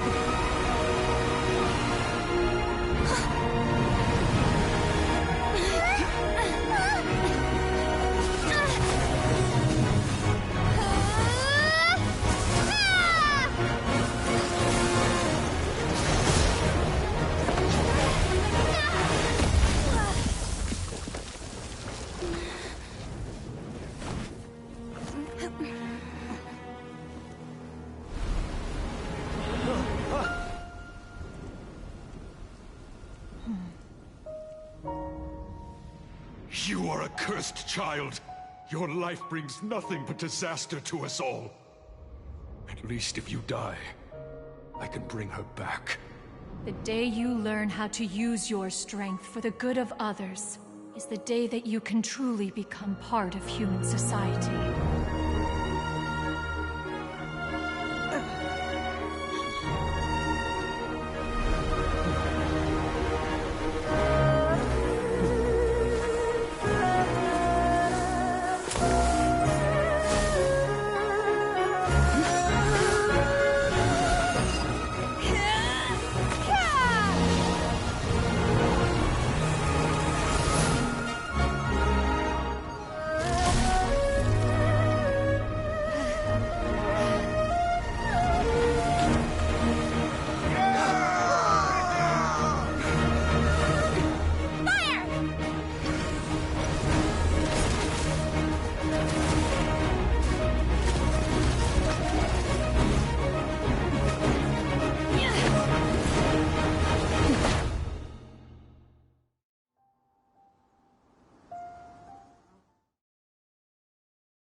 What are you doing here? We can't let you be the only one taking this risk! I hardly see this as a great risk. The people of Liyue Harbor are well prepared, and she is already badly injured. Only sheer willpower is keeping her alive. I may be nearing the end of my stamina, but in a fight to the death, I think I have the upper hand. We'll help too!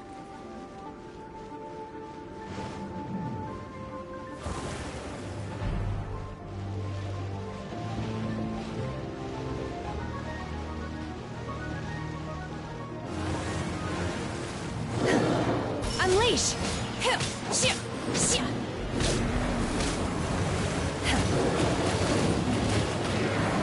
In your dreams, manifest! Hold the line! Covenant of the Deep!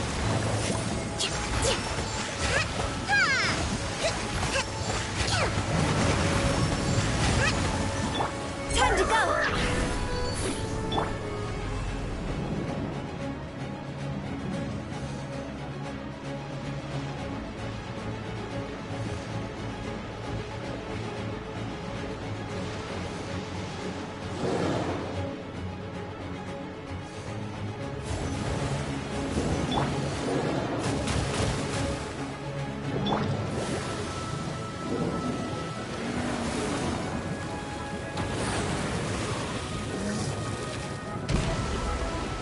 Let's roll!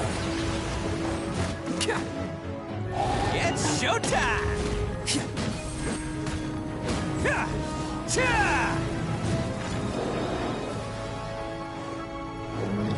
Attaboy!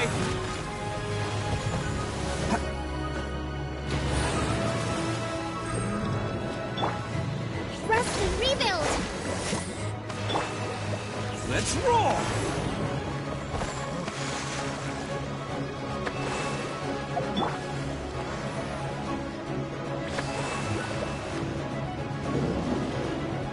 Obey! Phew.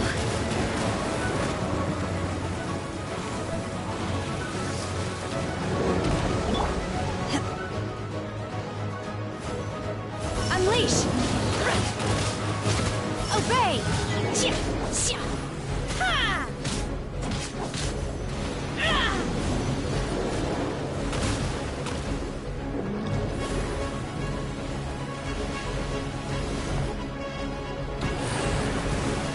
Unleash!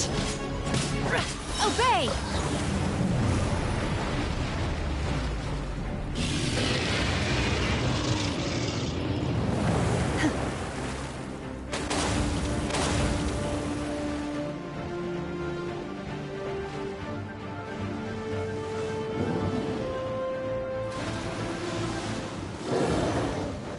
Unleash!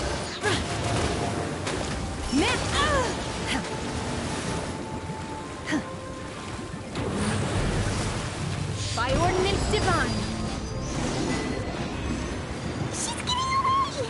Shouldn't we go after her? This place is unstable. It is too risky to continue pursuing her. If the place collapsed, the consequences would be disastrous. Let's head back.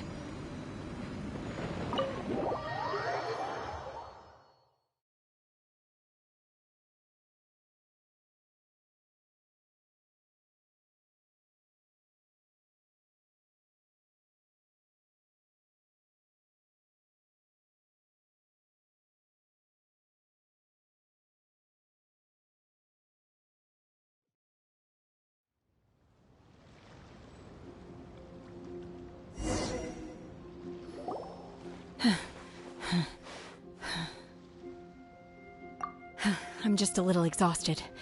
Otherwise, fine. I wanted to deal with it myself. I didn't expect you to follow me. Don't worry. She's not coming back anytime soon. After an injury like that, she'll likely seek refuge somewhere else.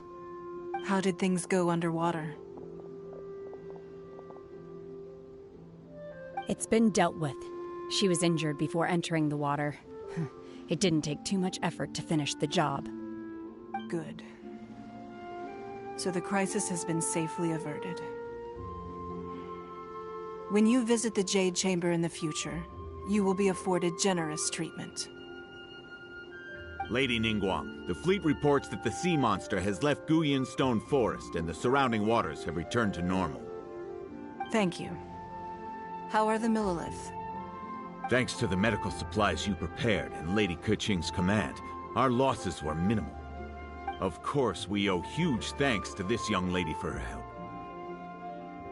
On behalf of the entire Millilith, thank you for your service.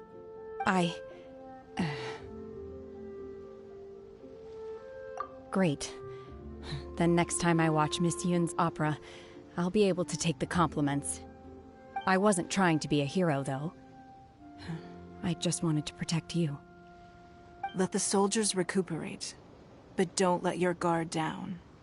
If she returns with a vengeance, we must be prepared. Yes, ma'am. You've been monitoring us for some time now. I trust you've reached a conclusion. You wish to hear one's opinion. Well, things would have hardly gone so smoothly had it not been for Shenhe. That I do not deny. However, final victory was always going to be ours, even had things been a little more arduous. If it came to it, I could always destroy. One has observed your adaptation of the Guizhong ballista, and find oneself compelled to admit that you have evidenced some degree of novel thinking. You have learned from past failures and prepared for this crisis in advance. This is considerable progress compared to the last time. Hence, on balance, one finds your performance during this trial satisfactory enough. But there will no doubt be further trials to come in the future. Do not suppose that one will not continue observing you hereafter. While the position of Tianquan remains mine, I will always ensure Liyue's safety. Shenhe, one saw you secretly venture out from the mountains a few years ago, and noticed the air of dejection in which you returned. Hopefully this trip to Liyue Harbor has been a different experience. Yes. I can't explain it, but I feel happier than I expected. Good. Traveler, please take good care of Shenhe. She is a dear child. In fact, one has many fond memories of Shenhe's childhood that she may be interested to hear about. There'll be no need for that. Oh. They are all like this. Fine. Since you care not to listen, one shan't be telling you. One shall be going homeward now. Please, have a good rest. Come to the Jade Chamber when you have recovered your energy. We must celebrate both the completion of the Jade Chamber and the fact that Liyue has weathered another crisis. This banquet must be the most spectacular ever.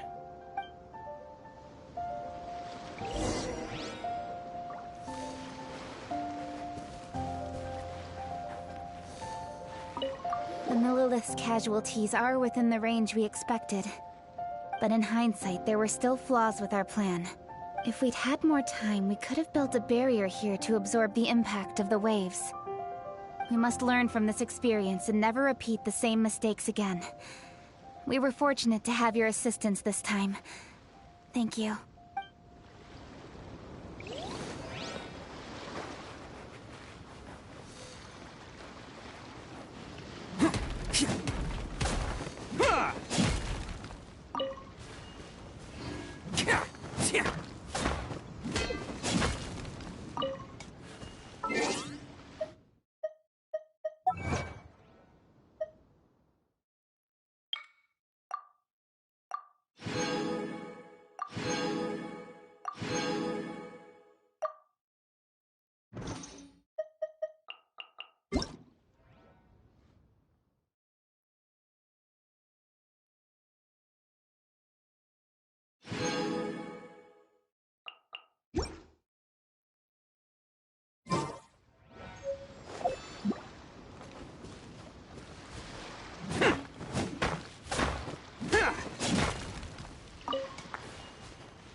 Understood.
Wow! Everyone's already seated! It's Paimon's first time attending a banquet in the Jade Chamber. The food here looks amazing. All of you here are my distinguished guests. I am determined that each of you thoroughly enjoys yourself. Those who don't drink alcohol, please, help yourself to other beverages.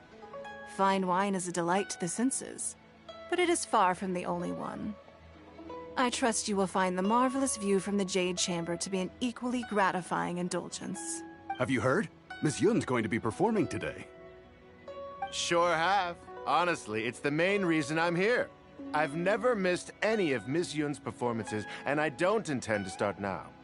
I hear she's going to perform The Divine Damsel of Devastation today, the one written by her father. I've been so excited that I've barely slept the last few nights. Hey, look! Miss Yun is going on stage!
神女披冠到这里本该接近尾声，但今日我再添一笔，唱与诸位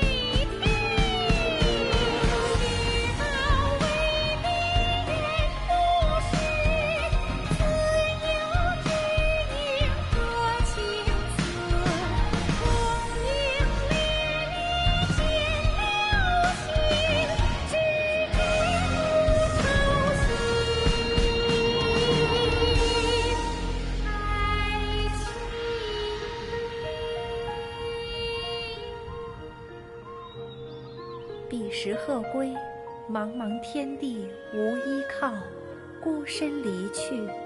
今日再会，新朋旧友坐满堂，共聚此时。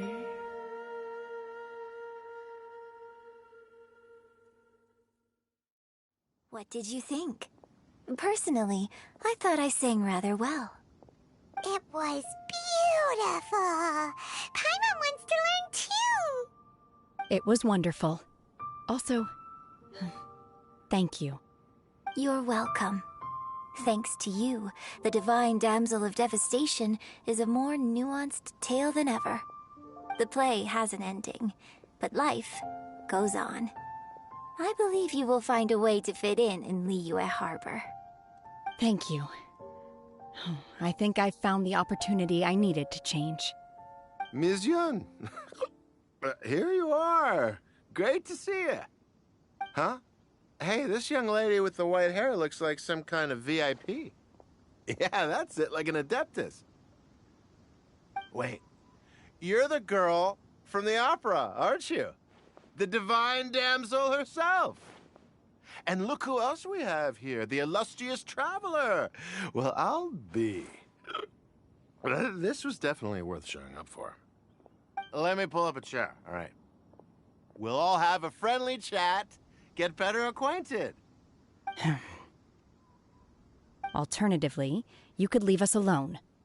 That is, if you'd prefer to finish your drink via the orifice of your own choice. Uh-oh, this feels all too familiar. Shenhe's back to her old self again. Hey, what are you doing? Calm down, Shenhe. Calm down.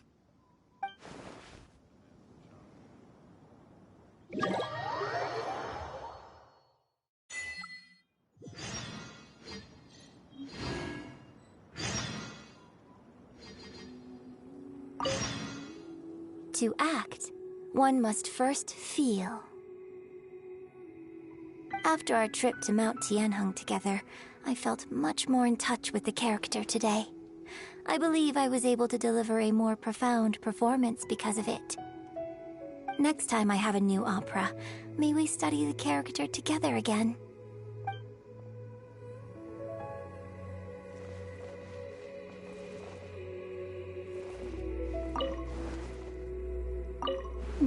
Now that I think about it, I'm glad Master sent me here to deliver the sigils. Otherwise, I wouldn't have had the chance to meet you. I'm sure I have much to learn from you in the future.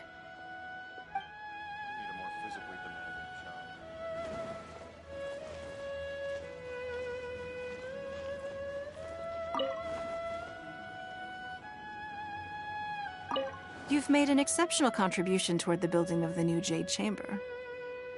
I will not forget this. I shall be sure to repay your kindness at an appropriate juncture.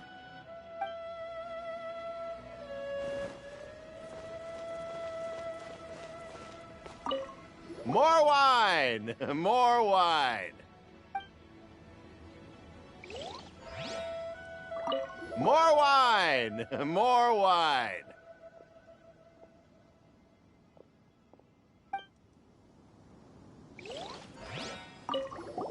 I wonder when I'll be able to build a jade chamber of my own. It'll take a lot more wealth than I have now. But hey, you've got to dream big. Who knows? If I keep working at it, maybe one day.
In a trade war, the...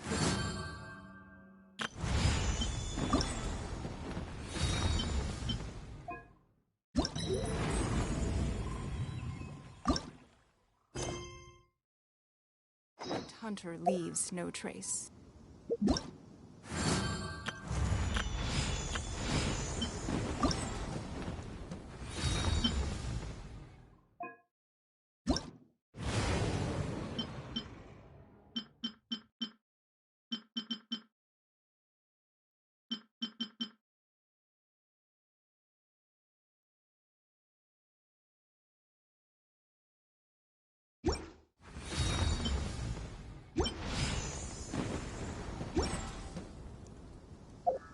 We should look for a new investment. More...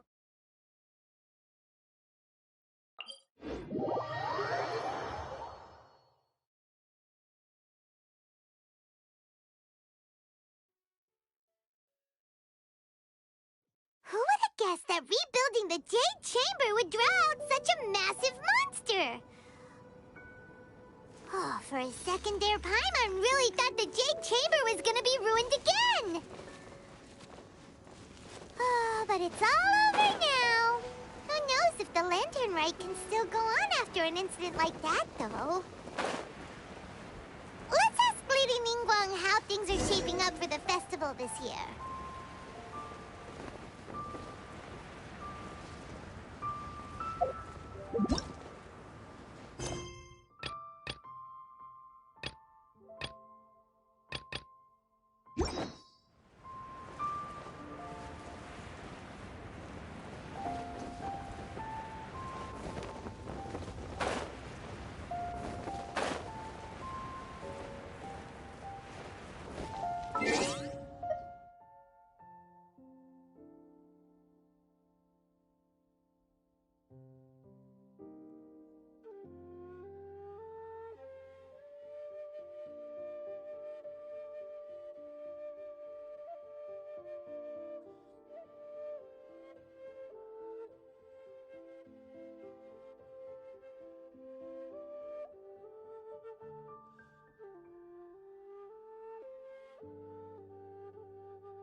Send this report to the Ministry of Civil Affairs and have them delegate each of the tasks on the list to the appropriate departments. Also, be sure to tell them that though the Lantern Rite may be complicated, everything must be done properly. Hello, Lady Ningguang. It's us again. No, of course not. You are my honored guests. And given the looks of you two, I presume that you're here to celebrate the Lantern Rite?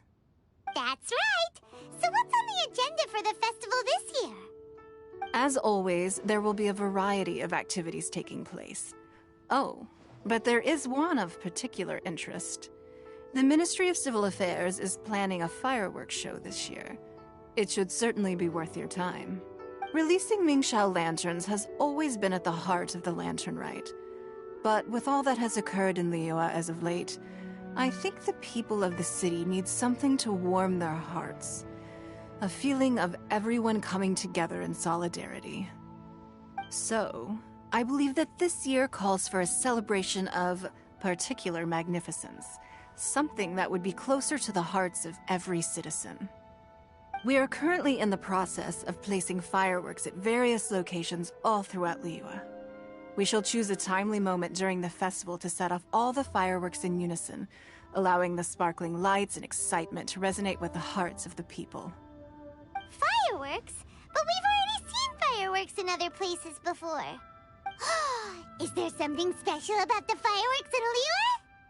Fireworks were originally developed alongside many other inventions here in Liyue. When our ancestors first created fireworks, they were originally known as firecrackers. Their bright flashes and loud sounds were often used for warding off beasts or as warning signals to other people. In those days, it was difficult for people to contact one another while out farming the land, so they would carry firecrackers with them to give signals when necessary. But people's lifestyles began to change after Liyue Harbor was founded. They no longer had to travel out of town to tin the fields anymore, so the use of firecrackers for emergencies also began to dwindle. But through our local customs, the pioneering spirit of the firecrackers has been passed down to this very day. We made improvements to firecrackers and began setting them off during the Lantern Rite to commemorate the tenacious spirit of our ancestors. Wow! Everything has so much history in Liyue! As I'm sure you already know, everything on this land accumulates history and value as time passes. That is the nature of Liyue. I've left Kuching in charge of the fireworks show. If you're interested, why don't we pay her a visit together?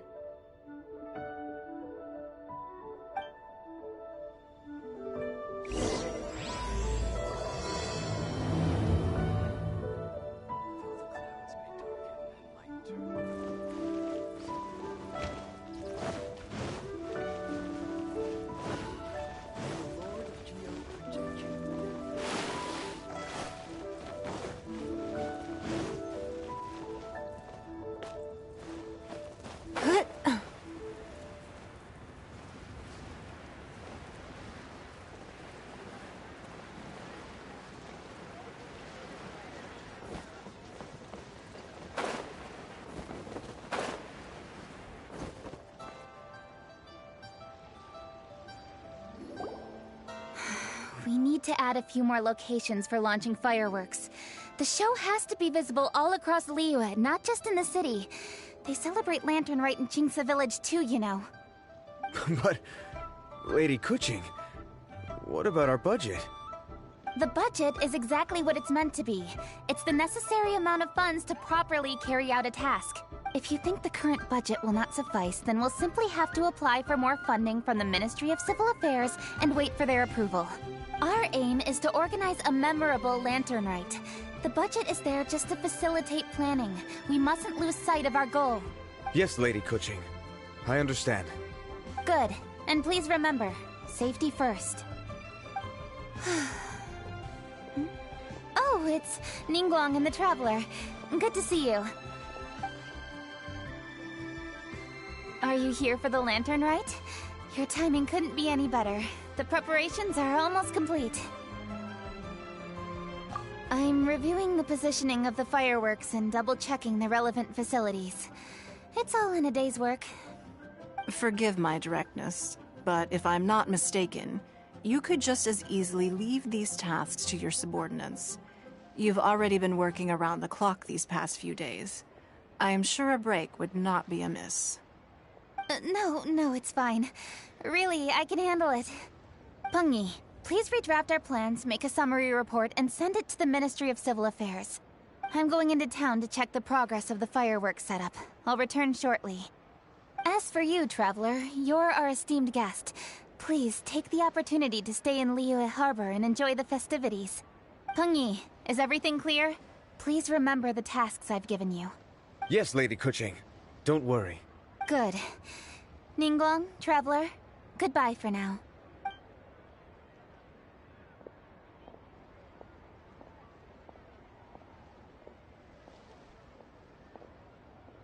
Please, excuse me, Lady Ningguang. And, Traveler. I must get going. Lady Kuching told me a great deal of information, and I have to write up the plans from scratch again, so time is of the essence. Oh, one moment. I almost forgot. Here, Traveler. This is a launch tube. Lady Kuching said you may be interested, so she had me keep one to give to you. Someone with good handicraft skills should be able to use this to design their very own fireworks. You should try it when you have the chance.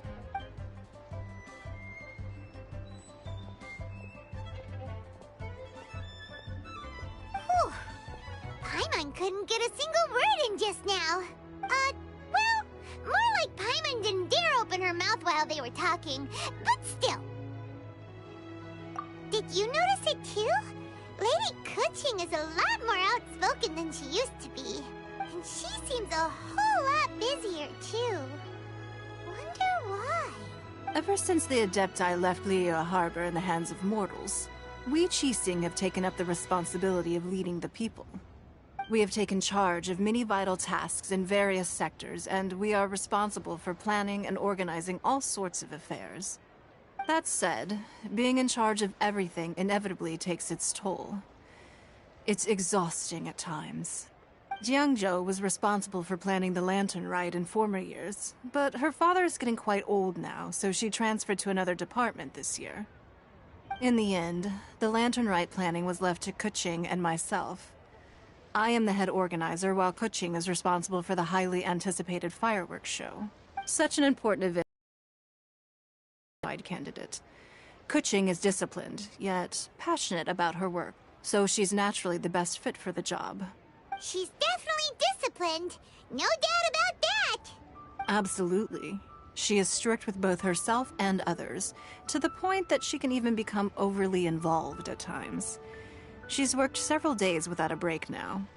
I'm concerned about the effects it may have in the long run. Finding balance is an essential concept in Liyue culture. I've tried talking to her, but you know how she is. She uses her wit to talk circles around anyone. Traveler, you are quite close to Kuching. Why don't you try talking to her? Maybe she'd listen to someone as experienced as you. Thank you, Traveler. I am glad you are able to help. Kuching can be a tough nut to crack sometimes. I still have other business to attend to at the Jade Chamber. I'll leave Kuching in your capable hands. Are you sure you can really persuade Kuching to take a break? Even Ningguang herself couldn't manage to convince her. Besides, before you can persuade someone, you have to at least understand how they feel at the moment. Kuching has been working non-stop without a break. Duh! Come on, everyone knows that. Think harder. How does she feel deep, deep down inside? Or maybe... we can ask a friend! You know, someone more knowledgeable about these things. Huh? Zhang Li? Oh, there's no arguing that. Zhang Li it is then. Paimon thinks he's still a consultant at the Wangsheng Funeral Parlor. Let's go see if he's there.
should I try this time?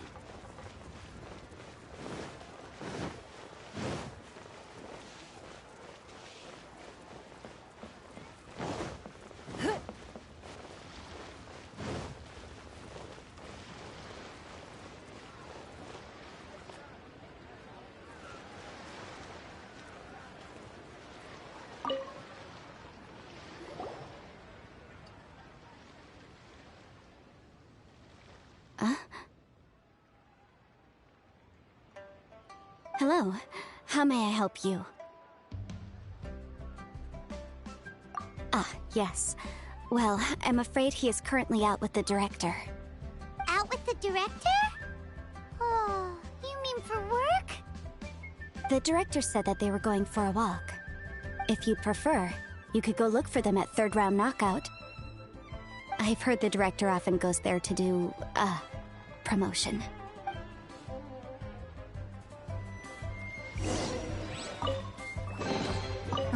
Wealth. Why settle for less than more?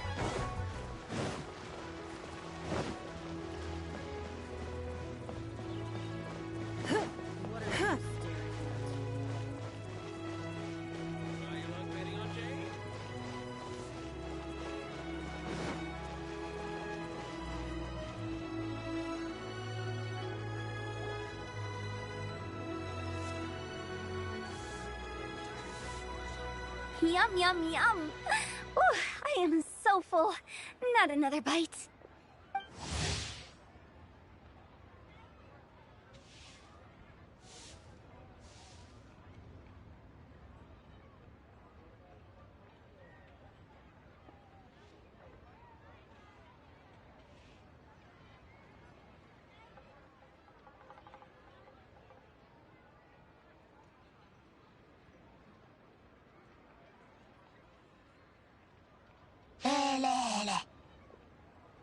Hats off to you, Xiangling. Serving the grilled fish with a dipping sauce is quite an innovative approach. The flavor is just to die for. That's my signature dipping sauce. I knew it would taste great. Tempered Jueyun chili powder mixed with garlic paste and chopped scallions, then seasoned with salt, vinegar, and soy sauce, before finally sizzling in hot oil. This recipe may seem a bit crude, but is entirely hinged on the precise balancing of flavors and seasonings by the chef. Everything must be balanced just right. It is the consummate mastery of this balance that turns a humble dish into an exquisite one. Oh, that's quite the compliment, don't you think? I'm flattered. Thank you, Mr. Zhongli. And I thought I have a way with words. But you certainly take the prize, Mr. Zhongli. You are too kind, Director. Your eloquence is infamous in Liyue Harbor. Oh, what's that? Oh, would you like to order something, Guoba? Oh, please, by all means, it's my treat. I'll just open a tab under Xiangling. Hey, are you guys talking about tasty food again? Oh, it's the Traveler in Paimon. What brings you to this side of town? Hold on, let me take a wild guess. Yes. Oh, you must be here for the lantern rite. Isn't that pretty obvious? Anybody could have guessed that. Yeah, come on, can't you take a joke? You came at the perfect time. I was just letting everyone try my latest dish. The owner of Third Round Knockout says it's, well, a real knockout. Mr. Zhongli and Hu Tao seem to like it too, but I think it never hurts to let more people do a taste test. How about it, you two? Would you like to have a taste? Huh. Don't have to ask Paimon twice, or once even. Huh? You mean we're not gonna try any? Oh, fine. Let's get down to business. We meet again, Traveler. I trust your journey is going well? Splendid. Therein lies the value of a journey. So come on, Why are you looking for our good consultant?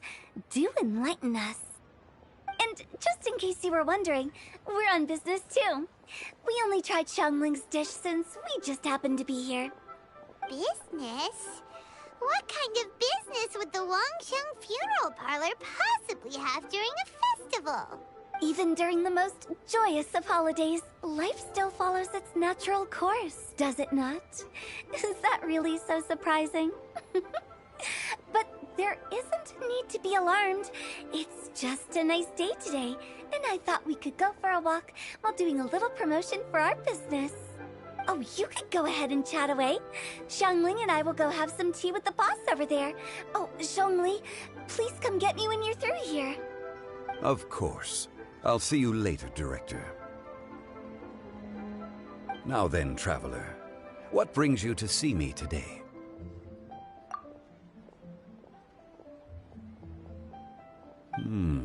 Yes. Honest, intelligent, and most diligent. She is capable of shouldering responsibilities that few others could. But everything has a balance, and one's health must certainly weigh in. Yeah, everyone knows you're super knowledgeable. Paimon bets she would listen to someone like you. If I were still the mighty Rex Lapis, I might be able to help her see reason. But alas, I'm now nobody but an ordinary consultant. My words no longer carry the same weight as they once did.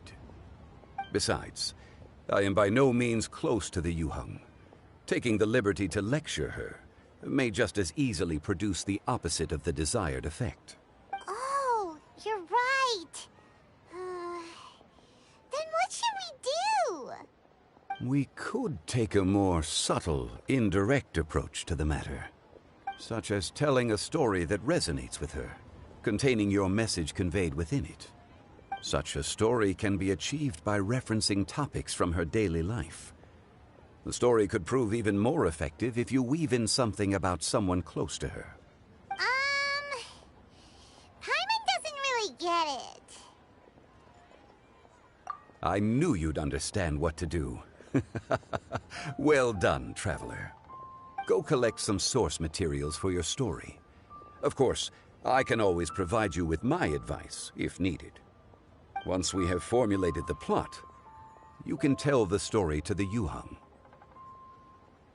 You are on amiable terms with the Yuheng, which makes you the natural candidate. Oh, Paimon gets it! So we need to talk with people who know Kuching, right? So who should we start with? Greetings, everyone. I hope I'm not intruding. Huh? Oh! Lady Kuching! Mr. Zhongli, I didn't expect to see you here. Thank you for all your assistance during the rite of parting. You are most welcome, Yuheng. It was the least I could do. Why? And what's with your strange expression?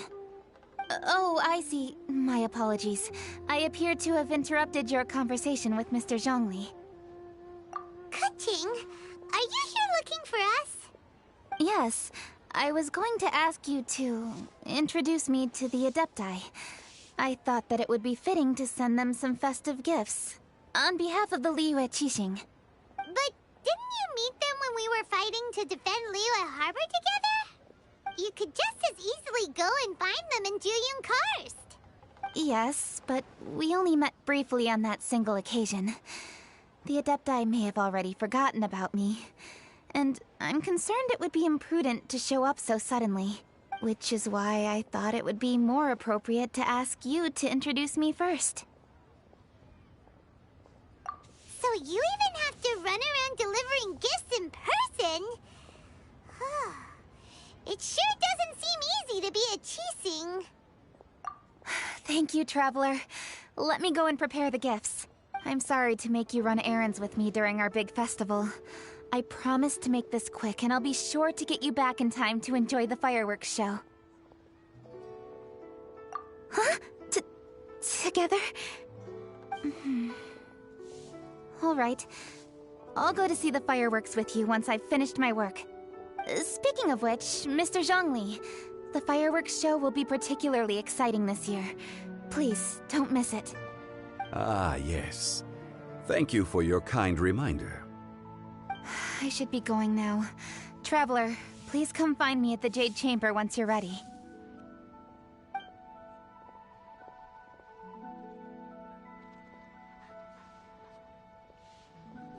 And there she goes. That's the Yuheng. Efficient and reliable as ever. You're really reliable too, Zhongli. Why, thank you, Paimon. Please, don't forget our earlier conversation. Once you've collected enough story material, we can meet here again and discuss things further.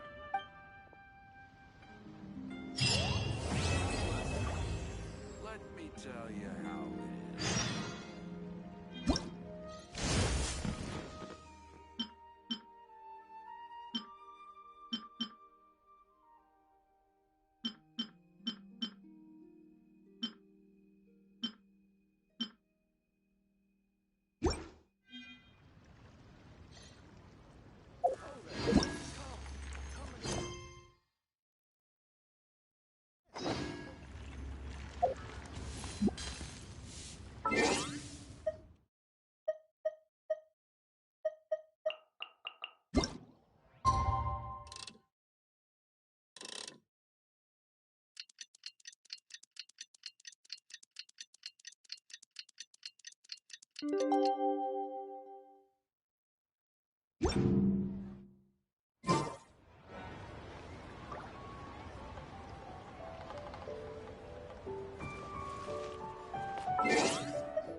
You've arrived. I've made all the necessary preparations and even packed some handmade snacks. Oh, that reminds me. I've also prepared some launch tubes made by Pengyi. I hope the Adepti will like them. Is there anything else I should bring? Good. In that case, let's first pay Madame Ping a visit in the city before heading out to Jueyun Karst.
Finally, the reconstruction.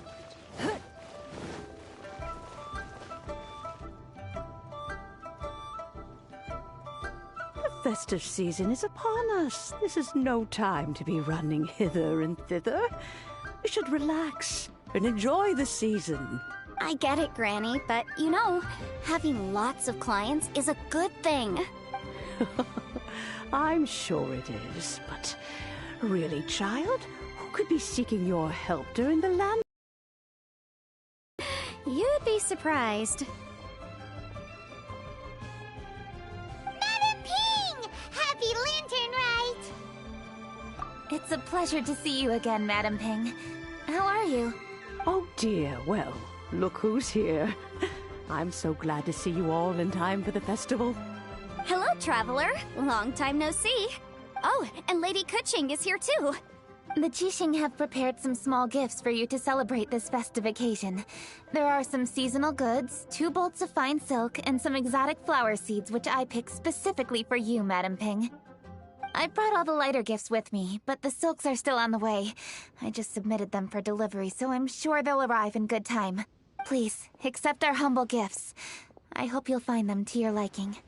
Wow, those gifts sound marvelous. Please be sure to thank the Jixing on our behalf. Yes, how very nice of you. I'm sure the flowers will be most beautiful if you personally selected the seeds. Thank you very much, Kuching. Please, enjoy them. We intend to visit the other Adepti as well, so I'm afraid we must be going now. I presume you mean Cloud Retainer and the others? Yes, they should be over in Jueyun Karst. By the way, I've heard that you designed all the street decorations yourself, Kuching. You decorated the city so beautifully, yet you don't even have the time to go and see it for yourself. What a pity. Yanfei really enjoys spending time at the festival. You'll find her wandering around there whenever she can spare a moment. Come on, Granny. I wasn't wandering around. I was providing essential consultation to my clients. Oh, is that so? Were you also holding consultations with clients while you stood in front of the grilled tiger fish stand for all that time? As a matter of fact, I was helping them calculate the prices. It's not easy, you know. I had to check a lot of different items.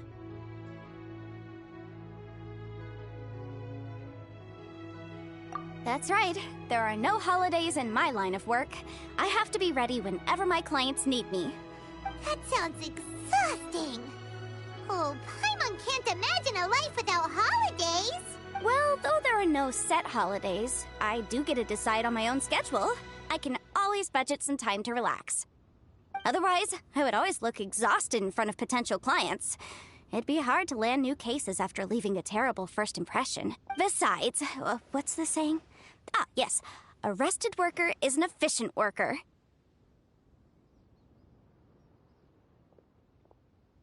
I was there many times when I was supervising the festival construction, but I haven't been there since. I was planning to go after I finished my work, but the work keeps piling up. I ended up completely forgetting about it.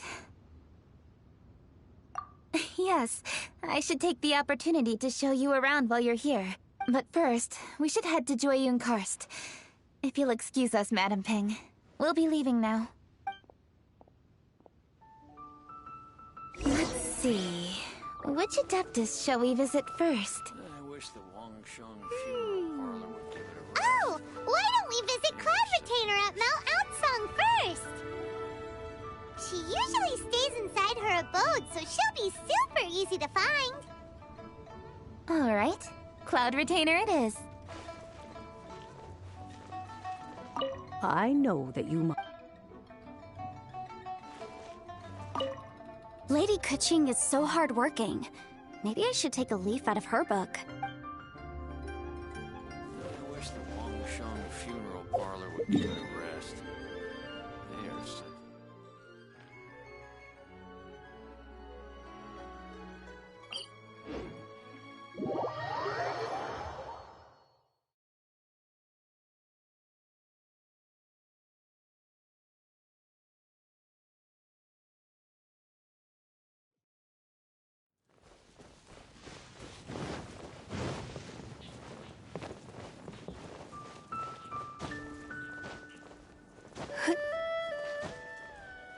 Hey. Hey.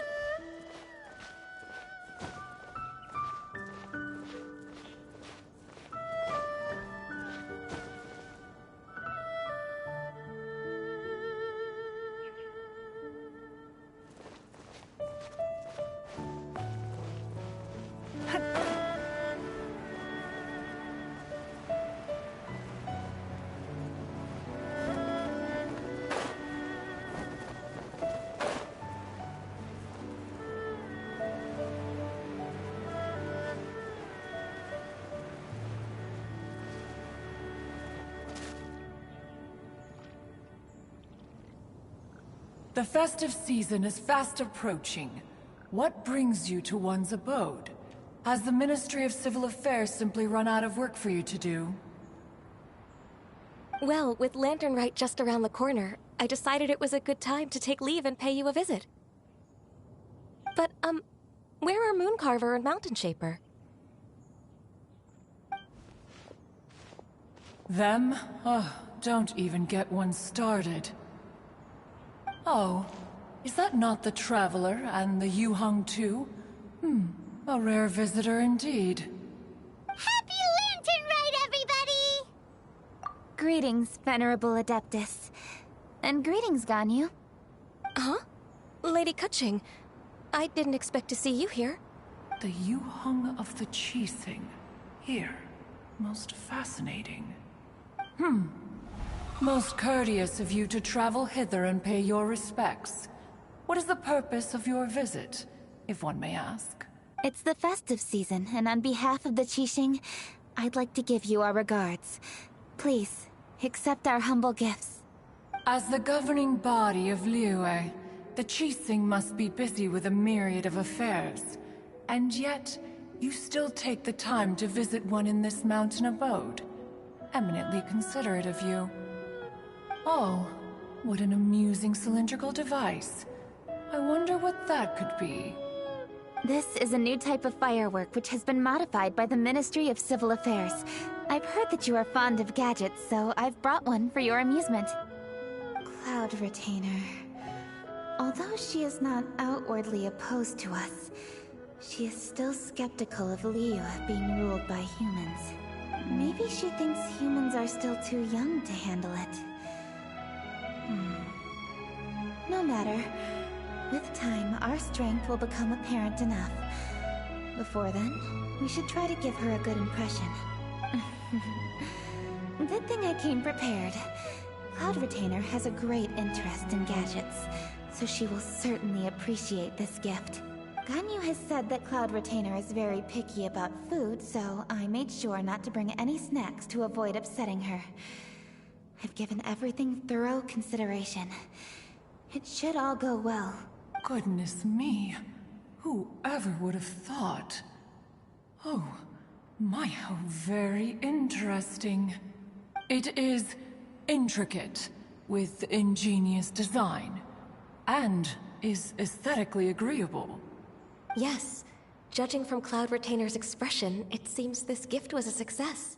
Very good. One shall gladly accept this device. One surmises from Ganyu's words that you also wish to see Mooncarver and Mountain Shaper. Pity.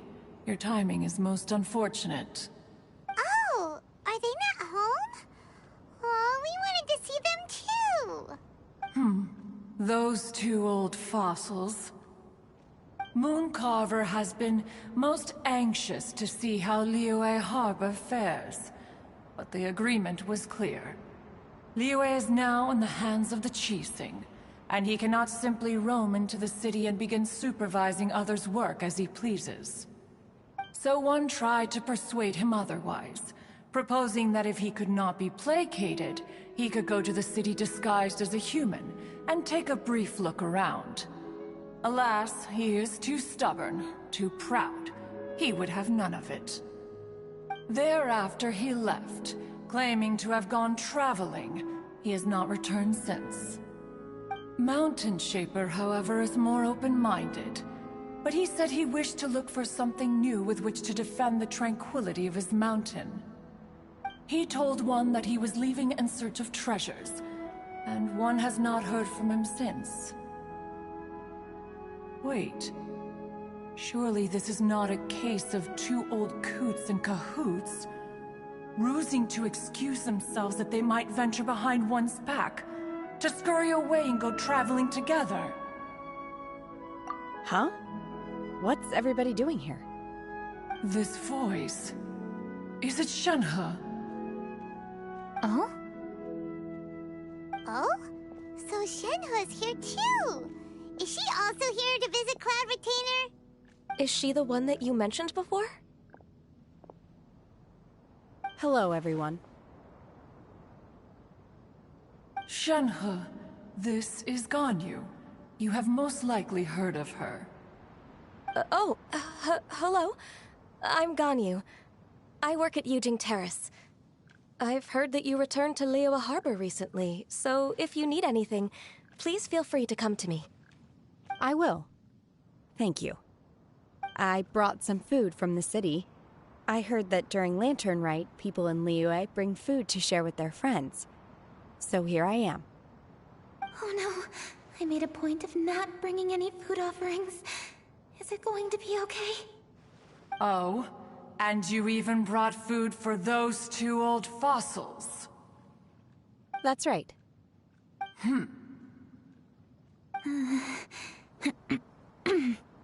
After barely a few days in the city, you have learned so much. Thank you for these delectable edibles, Shenhe. Huh? Everyone, you shall all be staying in Liyue Harbor in the future. One should like to think that you will all look out for each other. Is that understood? Will do. Yes, understood. This place is much livelier than I'd imagined.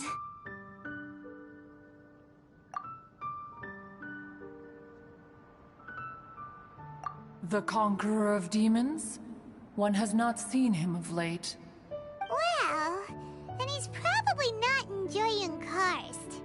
Let's go look for him in his usual spot, at Wangshu Inn! In short, one is the only Adeptus who has elected to remain in Jueyun Karst for the festival. Had Ganyu not come to visit, one would likely have stayed firmly put in one's abode to resume research of gadgets and mechanics. I didn't mean to interrupt you. Please accept my profuse apologies. Why the sudden solemnity? It would certainly not be the first time one has been interrupted on your account. As a youngling, you did so love to scurry around the place while one's attention was monopolized by mechanisms. You were especially drawn to a certain implement one had made.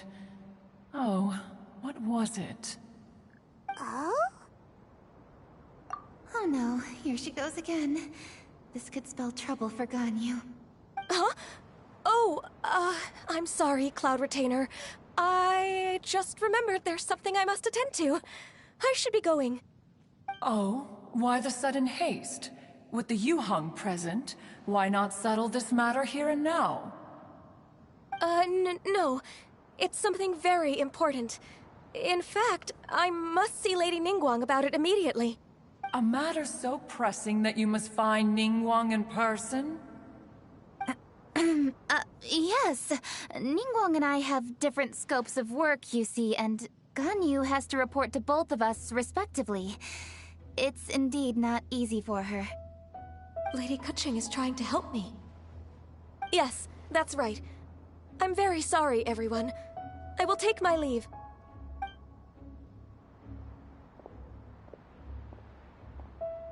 Huh, gone already. That child, she has always been easily ruffled. One can sympathize, however. It is no simple thing to be a secretary. Nearly every matter in Liyue Harbor, momentous or trivial, passes through Ganyu's diligent hands. But even as an Adeptus, she must never neglect her own health, lest she fall prone to exhaustion. Ganyu is an assiduous worker, apt to foregoing food and rest once she is busy. Please make sure she eats and sleeps properly whenever you see her. I will. Ganyu has always been a great asset to us. Her health is a priority, so I will take good care of her. The Yuheng, reliable as ever. It was indeed a wise decision to leave Liyue Harbor to you. We will certainly strive to live up to your expectations. As for these edibles, they do look delectable indeed. You may leave them here. Shenhe shall bring these into one's abode, and one shall pass them on to Mooncarver and Mountain Shaper once they have made their return. This firework has an intriguing design. One must conduct a thorough study of it. And one also wants to hear what Shenhe has learned in Liyue Harbor. Oh, yes. I have many interesting stories to tell. Let us chat while one scrutinizes this device. Yeah, don't you rest during the holidays? This is a festive season after all. One has long been living secluded in the mountains and no longer observes the holidays. Worry not, one shall take appropriate care of oneself. Rest is crucial. If one is too devoted to one's research and falls ill, one shall be in no fit state to test the devices personally. Is it really that important to test it yourself? Of course. As one sows, so do they reap. And the joy of reaping is what one yearns for. If one spends all that time working on a machine, yet forgets to test the outcome, that would be akin to a chef who never tries his own food, no? It is unwise to put the cart before the horse. Enough idle chatter, everyone. One must go and continue one's research. Come, Shenhe, this way.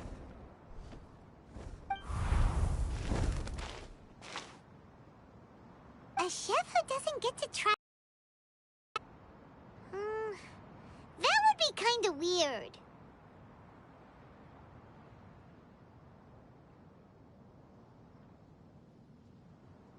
Cloud Retainer sure does know a lot about gadgets and cooking.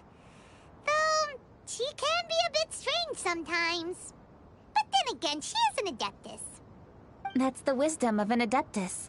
She takes good care of those around her. Though she lives in seclusion, she also manages to bring everyone together. A hermit who's more social than most living in society. What an interesting character. Traveler, Paimon, let's head to Wangshuin. Perhaps we'll find the Conqueror of Demons there.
Let's ask Vergildet where the Conqueror of Demons may be.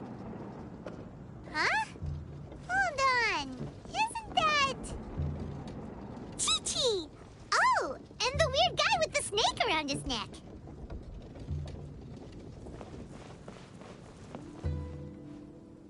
Could it be true? What I've heard? Dr. Baiju, here are the herbs. I've picked lots of them. Splendid! Let me pack up, and then we can be on our way. Hey, you guys! What are you doing? Dr. Baiju wanted herbs, so I came to collect herbs. Lots of them. And Dr. Baiju came too. Traveler! Paimon! Oh, and Lady Kutching! It's a pleasure to see you all. We're here stocking up more herbs. Boo Boo Pharmacy always runs out of digestive herbs during the festival seasons. With Lantern right just around the corner, I thought we should get prepared. We came all this way to collect some herbs, and we've picked quite the assortment. We'll be on our way back to the pharmacy once the herbs are sorted. I certainly didn't expect to see the Yuheng all the way out here. I have some business to attend to here. Ah, I see. It's nearly time to celebrate Lantern Rite, and you're still running errands.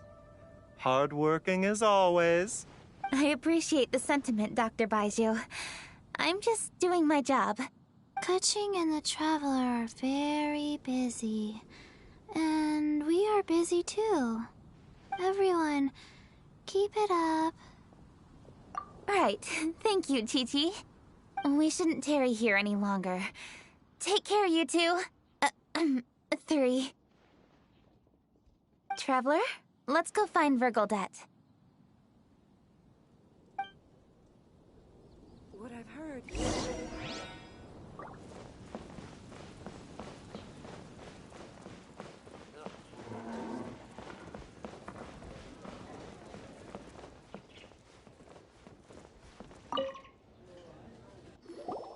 Ah, Lady Kuching.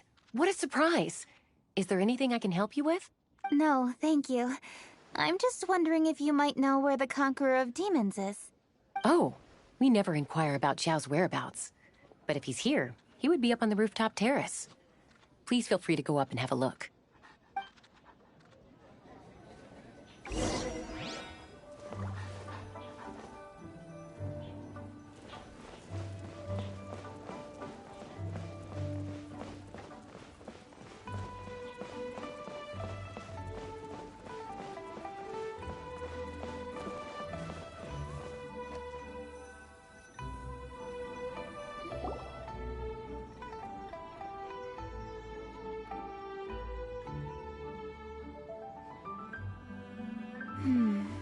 He doesn't seem to be here.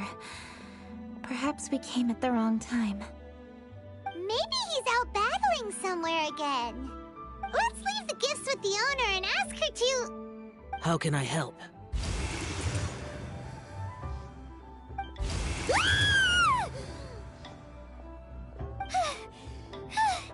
Where did you come from? You scared Paimon! Yes. Hello. I am Kuching, Yuhong of the Liyue Qixing. The Yuhong. Yes. I saw you when we battled Osile. You are fierce with your blade. Anyway, we're here to give you some Lanternrite presents. See? There's lots of tasty food! Don't waste your delicacies on me.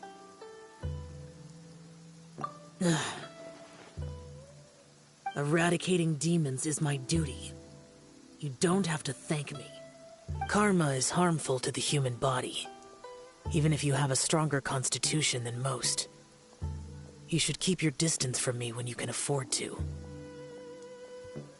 Hey, wait! Are you leaving? Aw, come on! Lanternrite is almost here! Don't you want to take a break? Like I said before, I have no liking for crowds. I must remain vigilant of evil attacks, especially during the holidays. I will continue my patrol as usual. You should also exercise caution. And if there's any danger... Good.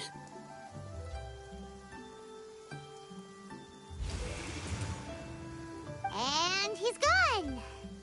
Well, Xiao hasn't changed a bit. Wonder if he'll come and watch the fireworks this year, though. All right. We've completed our visits with all the Adepti. Let's take a break downstairs before we head back into the city.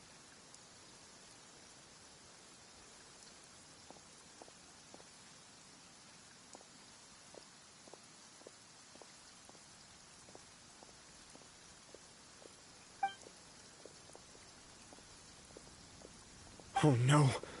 What should we do?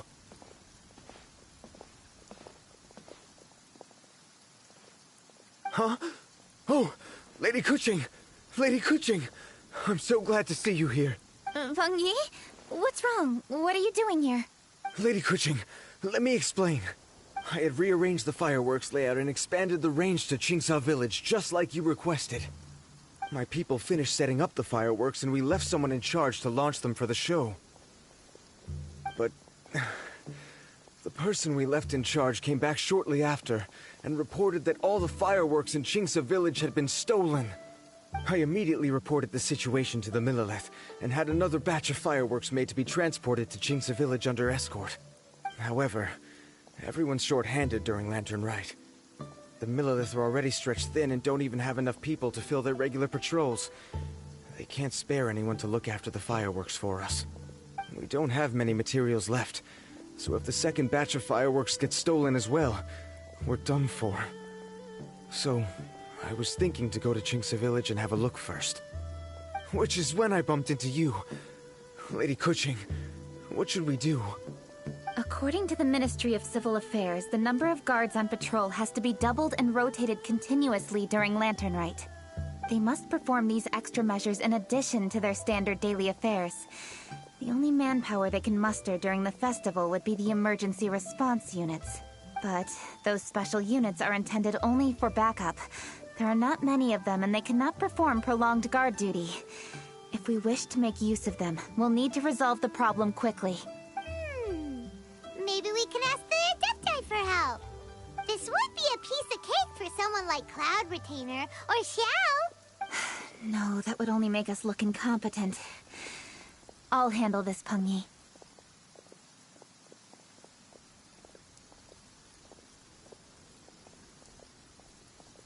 We can help too, Kuching. Thanks, you two. Actually, I have an idea. Let me make some arrangements. Pengyi, go back to Liyue Harbor and get the fireworks ready. Then meet me in Jingsa village. Traveler, come with me. Let's ask around to see what happened.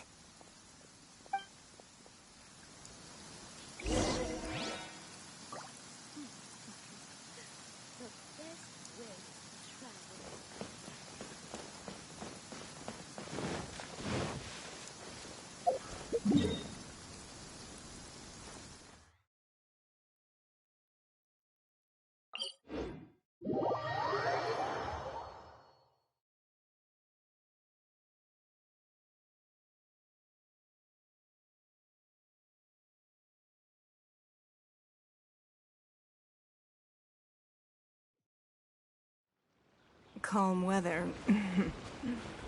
Do not trust your eyes.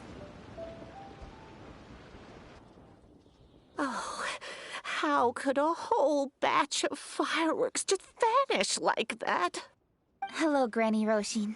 We'd like to know more about the recent fireworks theft. Oh, Lady Kuching, I can hardly believe you came personally to investigate. It's no trouble at all. Please, tell us what happened. Well, when they brought the fireworks, the children in the village were very excited. They were all gathered round, watching the area for a long time. The workers piled up the fireworks and said they would go confirm the locations to set them off. That's when they left the village. Oh, now let me remember. Ah, yes. I recall that they left the fireworks in an open area just next to a house down the old road. But the very next day, all the fireworks were nowhere to be seen. The person in charge of the fireworks was so anxious that they went straight back to the city to find a solution. Oh, the villagers here are worried too. The fireworks missing can only mean that there are thieves about. There are elderly and kids in the village, you know. Although the Millelith are stationed here, no one dares to go out anymore. I understand. Please help reassure the people in the village and tell them everything's going to be fine with the Millelith standing guard. Traveler, let's go investigate the place where the fireworks were stolen.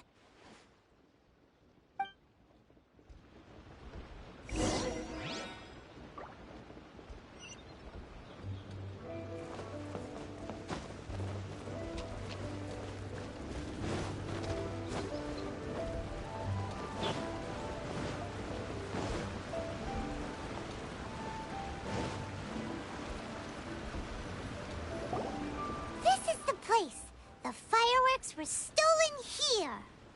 The thieves must think there are mostly elderly and children living in Jingsa village, all too weak to defend themselves. Otherwise, they would never dare commit such a blatant crime. This is absolutely awful. We cannot let such a matter go unpunished.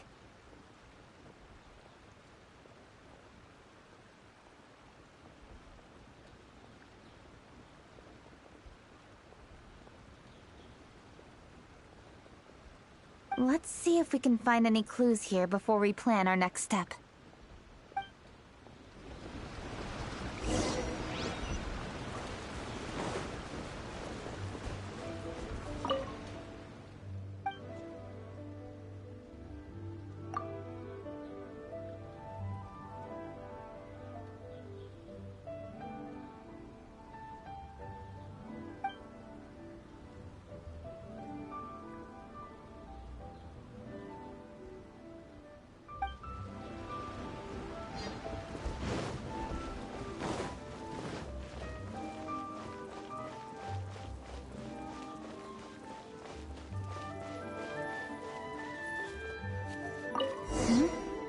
Are these footprints?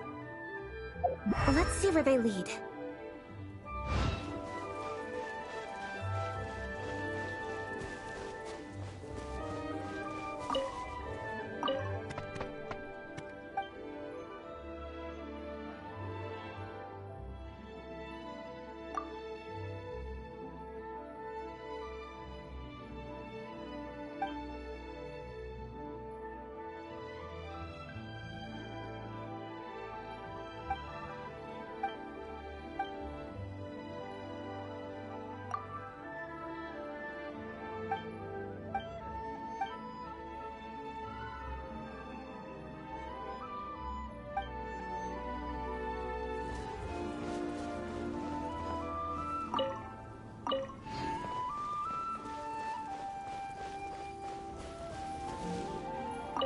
Footprints continue here.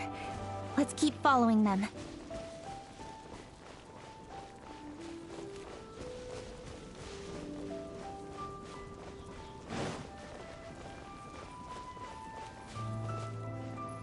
The footprints continue here. Let's keep following them.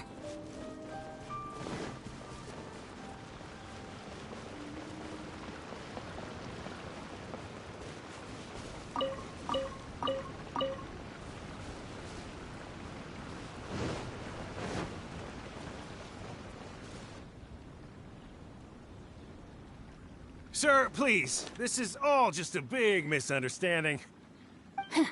A misunderstanding, you say? If so, then tell me, why are you hiding here? Please, good sir. This really is just a misunderstanding. I would never dream of getting anywhere near the Feiyun Commerce Guild shipment. Something's happening over there. Let's go have a look. Oh, the Feiyun Commerce Guild? It must be. Please, save your breath. Restrain this fellow. Tightly now. We mustn't let him get away. Yes, young master. I was sure it was an evil spirit. Turns out it's the treasure hoarders again. Xingqiu Changyun! Hello! Well, hello, dear traveler. Our fates cross once again. What brings you here? Excuse me. Please, tell me what is happening here. Ah, yes. Allow me to explain. It so happens that every year during the Lantern Rite, the Feiyun Commerce Guild transports supplies to various villages outside of Liyue Harbor. Family rules stipulate that the supplies must be personally escorted by a family member. Because my older brother went last year, the duties have fallen to me this time around. Oh, so what's Changyun doing here? Changyun happened to be visiting, so I cordially invited him to join us for the journey. Oh, I see. But why did Changyun say he thought there was an evil spirit? I see that you are not familiar with the story of old. It is said that fireworks were crackers, and were used to ward off evil spirits and the like. In ancient times, Liyue was plagued by evil spirits. As people gathered together to celebrate the annual festival, the Yang energy would intensify, and evil spirits were thus attracted to the fringes of the city by the strong scent. Liyue Harbor was under the gracious protection of Rex Lapis, so the spirits dared not enter the city. However, they still lingered near the city gates and pestered the passers-by. In order to drive the spirits away, People made firecrackers and lit them near the city gates. The flashes of light and loud noise successfully drove the spirits whence they came. This festival is now known as the Lantern Rite. It was my intention to travel around to see if there are any malicious spirits lying in wait for passers-by. Since I happened to have a shipment of goods to deliver, and our course was through the mountains, I naturally thought it best to have my thaumaturge friend traveling alongside me. Xingqiu said he learned the story about evil spirits from an ancient text. The text vividly describes the appearance and even the whereabouts of the spirits.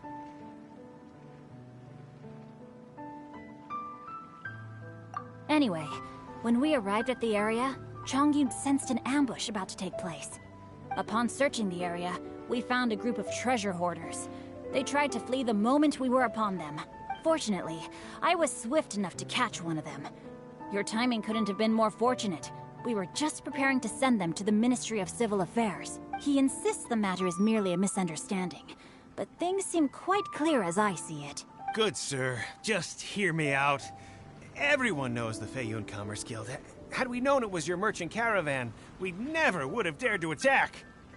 The master of the Feiyun Commerce Guild is famous for his generosity and noble deeds, a true hero of the people. So, you see, this is nothing but a big misunderstanding. We didn't want any trouble with the guild. What you mean to say is that you were targeting someone else then? Well, who was it?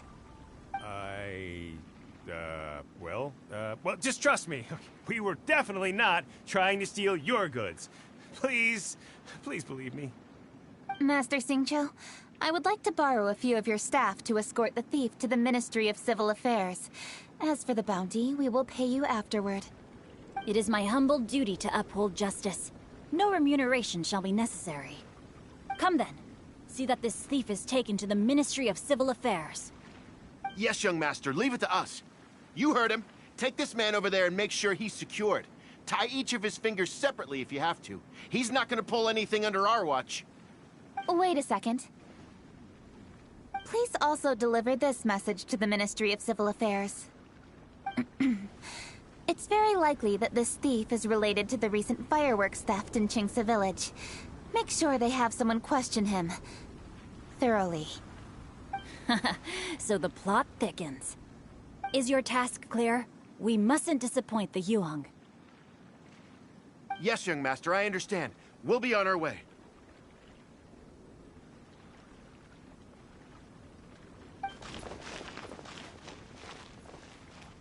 I've heard many good things about you, Master Xingqiu. Thank you for your assistance. I hardly lifted a finger. Think nothing of it. Everyone, my intuition tells me that there could be more than one group of treasure hoarders in this area. More than one group?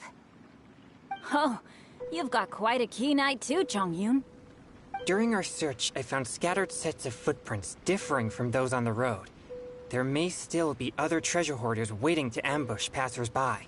When I was chasing the treasure hoarders earlier, I noticed that they were nearly unarmed and very few in numbers.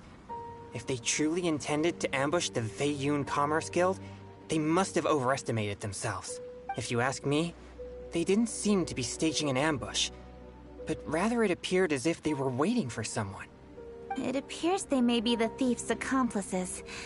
They were probably hiding here to wait for the stolen goods. What exactly are the stolen goods, if I may ask?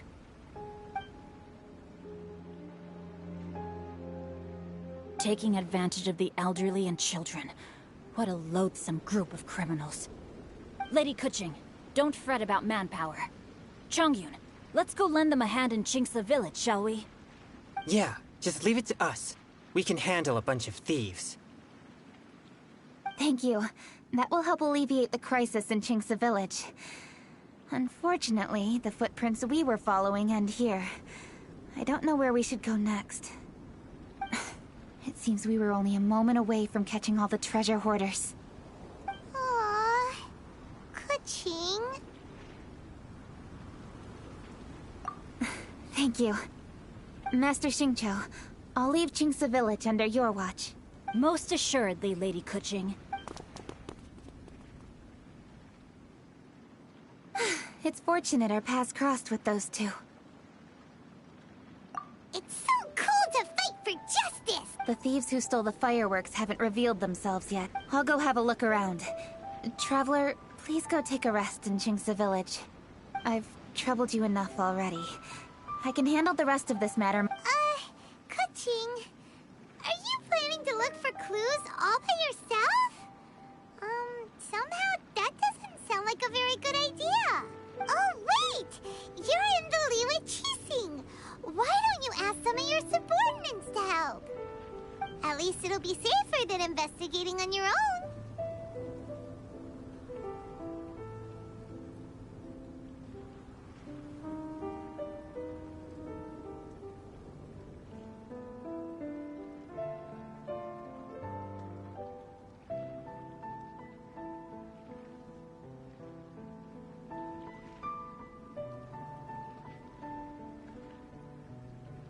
Yes, I agree, but we are short-handed at the moment. I can handle these trivial matters myself. The fireworks that were transported to Qingce Village were quite bulky. They couldn't have gone far. Way I see it, if they were clever enough, they would conceal the stolen goods somewhere and then come pick them up later. All I have to do is find out where they hid the fireworks and then return to the location with reinforcements. Don't worry. I am not reckless, and I won't carelessly alert the thieves. You can certainly trust me by now. Well, when you put it that way... It's settled then. Traveler, Paimon, please go get some rest. I'll go find you in Qingce Village when I'm done.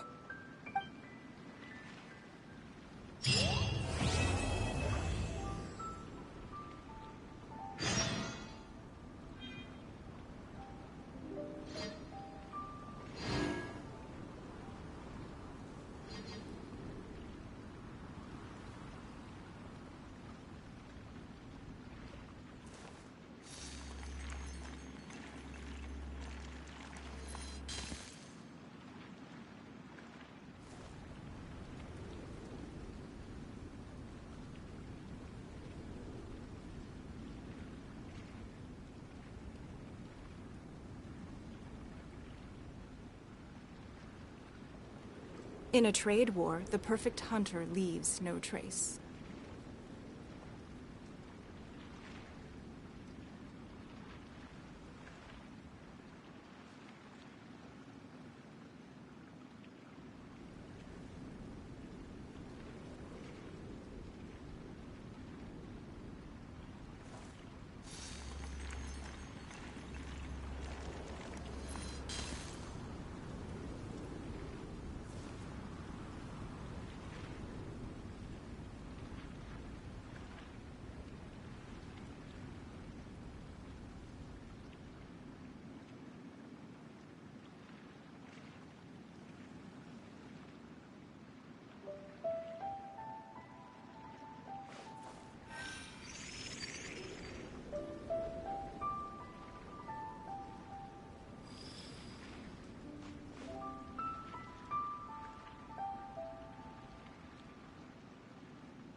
Even if an antique is priceless, the happiness it brings lasts for only the moment that you obtain it.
We should look for a new investment. Mora doesn't grow on trees.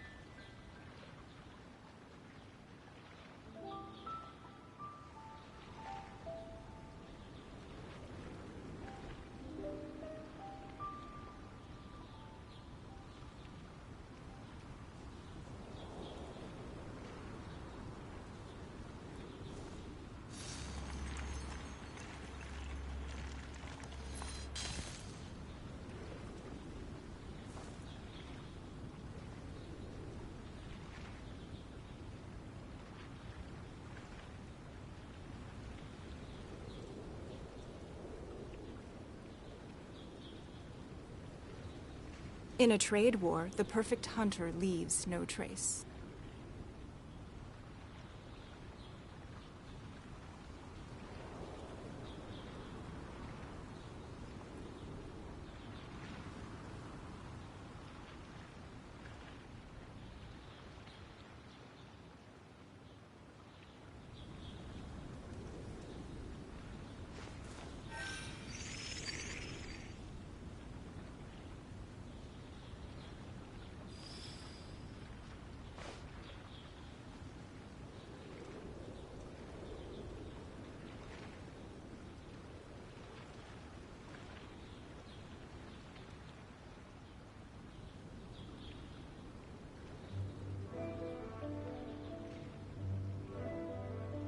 Even if an antique is priceless, the happiness it brings lasts for only the moment that you obtain it.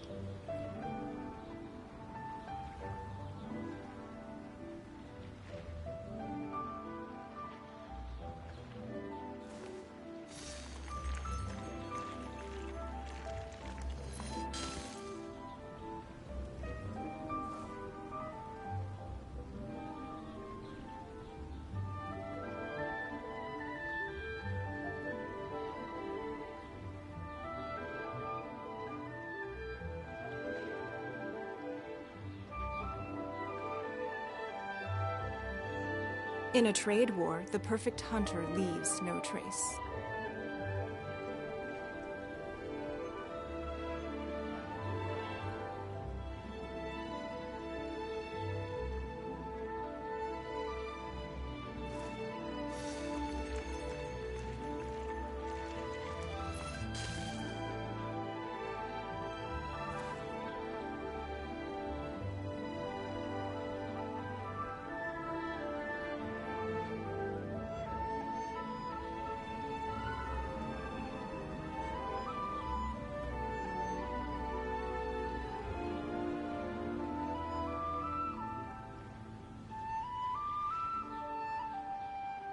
Even if an antique is priceless, the happiness it brings lasts for only the moment that you obtain it.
In a trade war, the perfect hunter leaves no trace.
Even if an antique is priceless, the happiness it brings lasts for only the moment that you obtain it.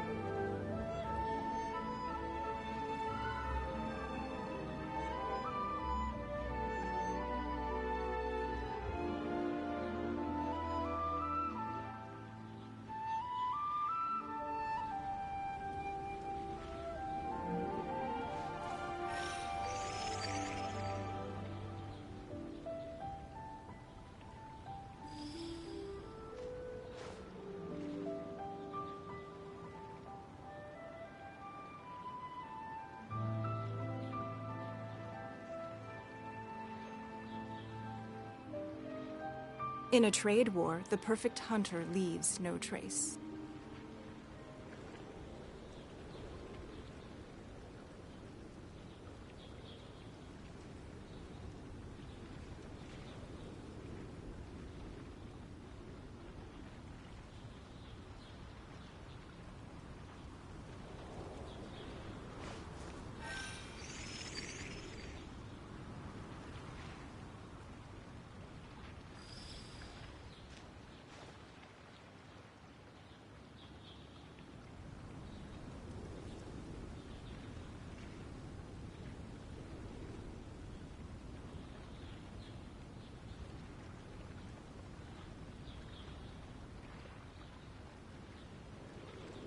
We should look for a new investment. Mora doesn't grow on trees.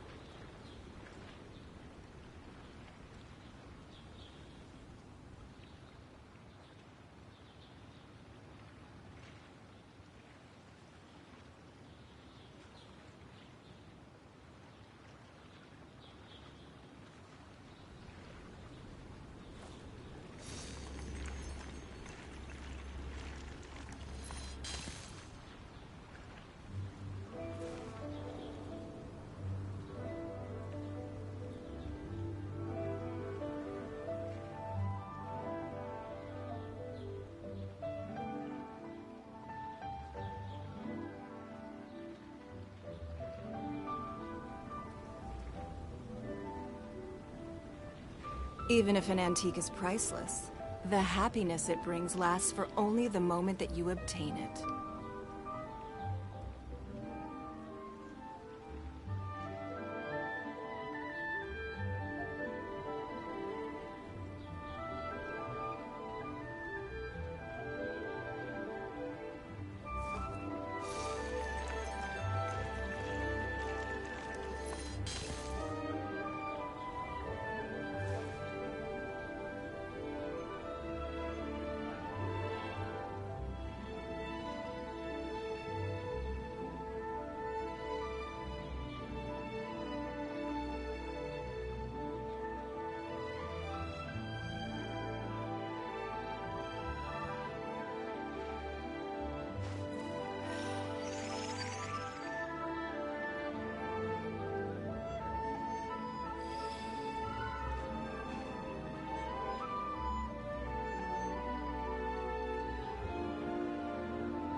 In a trade war, the perfect hunter leaves no trace.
Even if an antique is priceless, the happiness it brings lasts for only the moment that you obtain it.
In a trade war, the perfect hunter leaves no trace.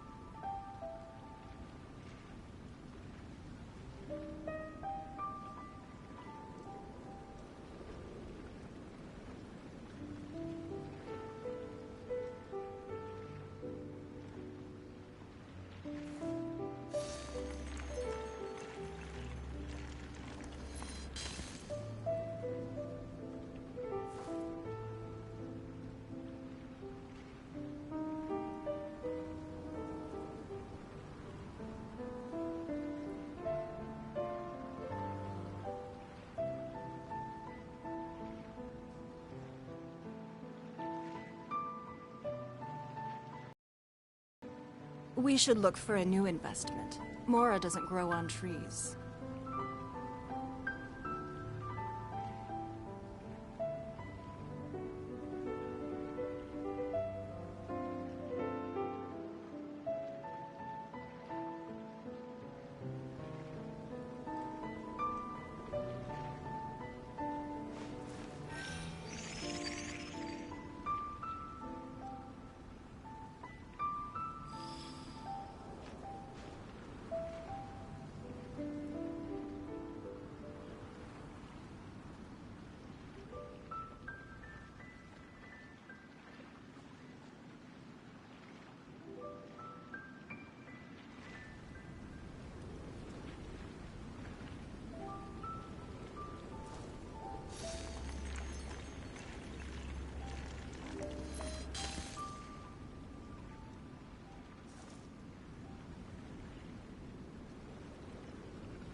Even if an antique is priceless, the happiness it brings lasts for only the moment that you obtain it.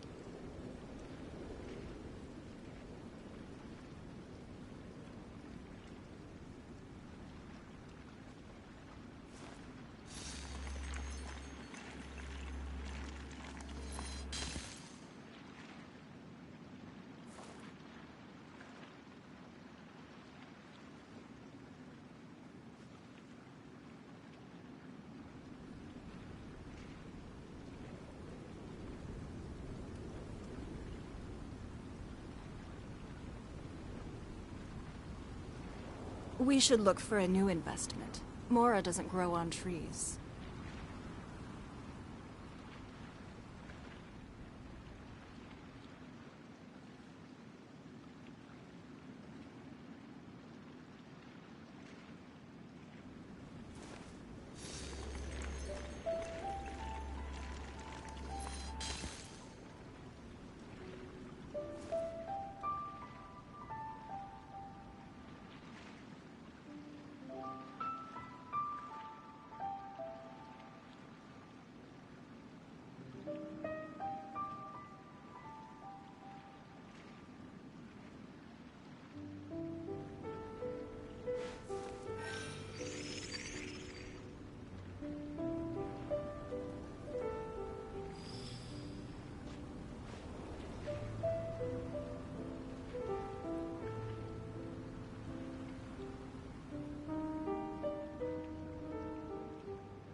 In a trade war, the perfect hunter leaves no trace.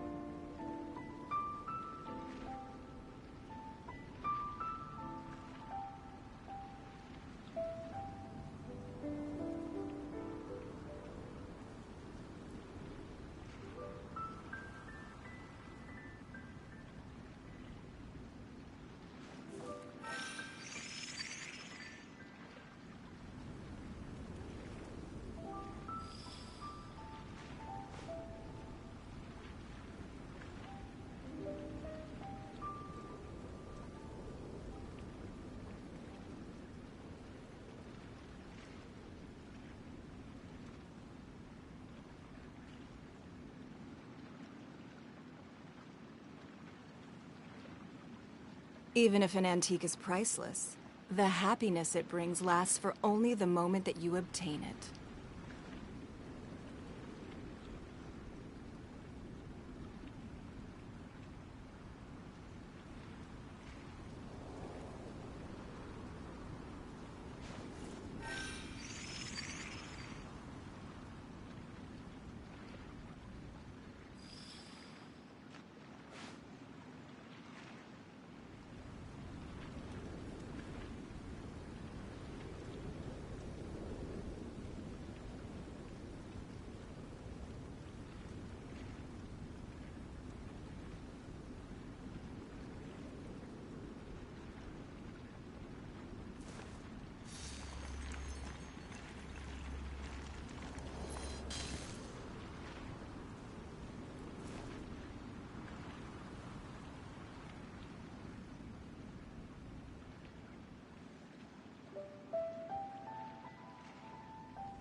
In a trade war, the perfect hunter leaves no trace.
Even if an antique is priceless, the happiness it brings lasts for only the moment that you obtain it.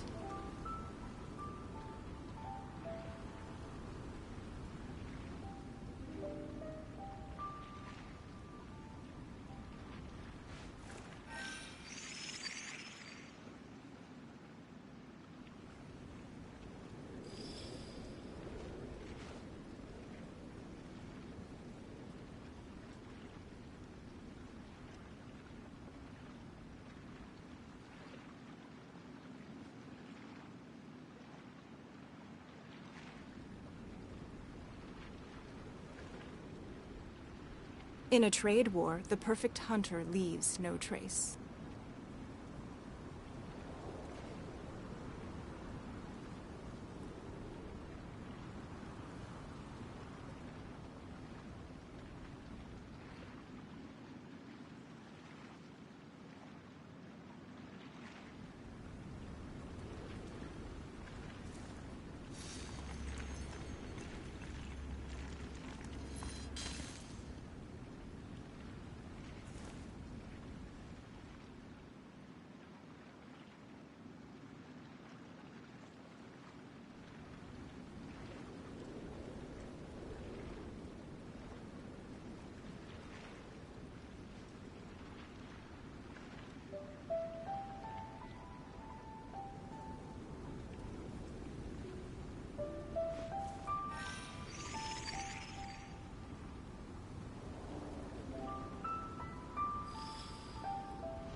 Even if an antique is priceless, the happiness it brings lasts for only the moment that you obtain it.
In a trade war, the perfect hunter leaves no trace.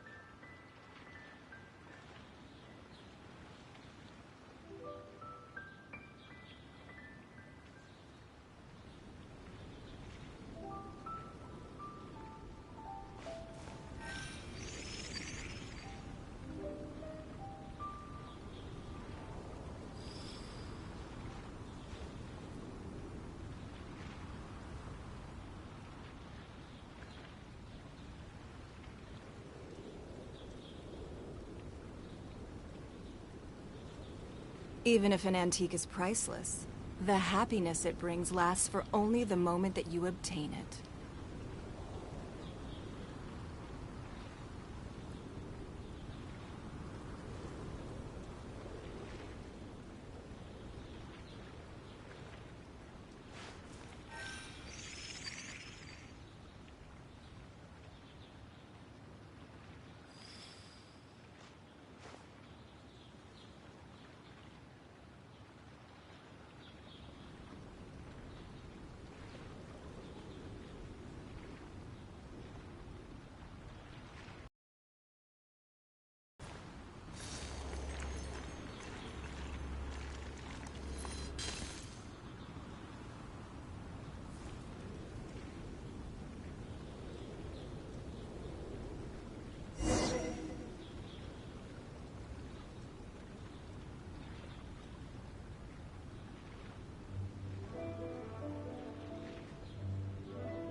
We should look for a new investment. Mora doesn't grow on trees.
In a trade war, the perfect hunter leaves no trace.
Even if an antique is priceless, the happiness it brings lasts for only the moment that you obtain it.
In a trade war, the perfect hunter leaves no trace.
Even if an antique is priceless, the happiness it brings lasts for only the moment that you obtain it.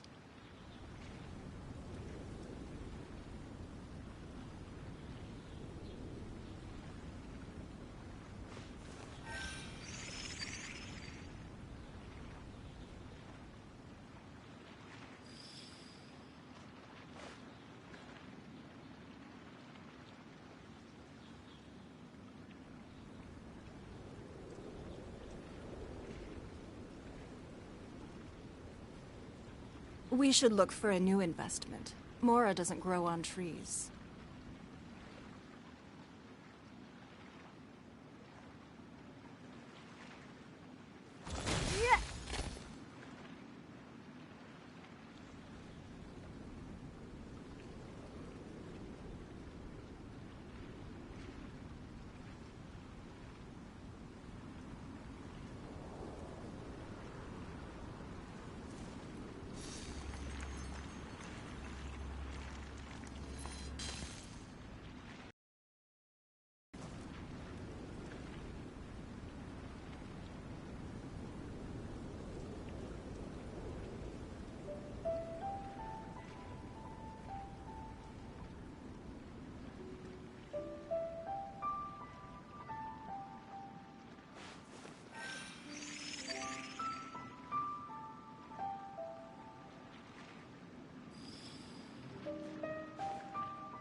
Even if an antique is priceless, the happiness it brings lasts for only the moment that you obtain it.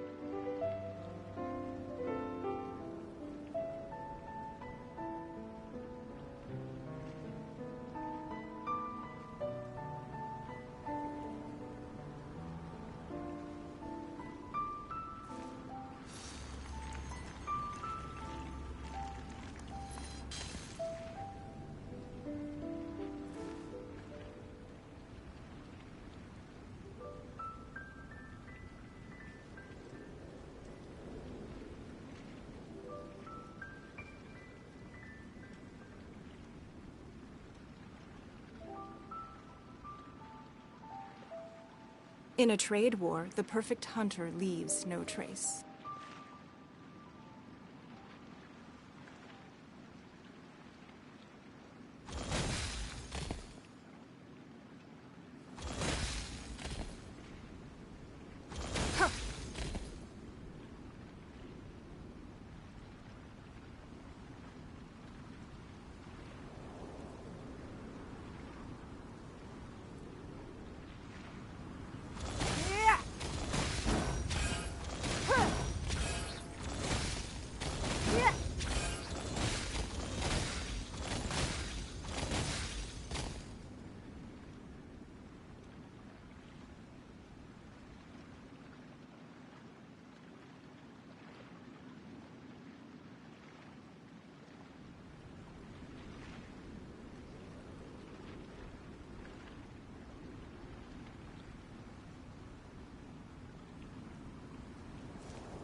Even if an antique is priceless, the happiness it brings lasts for only the moment that you obtain it.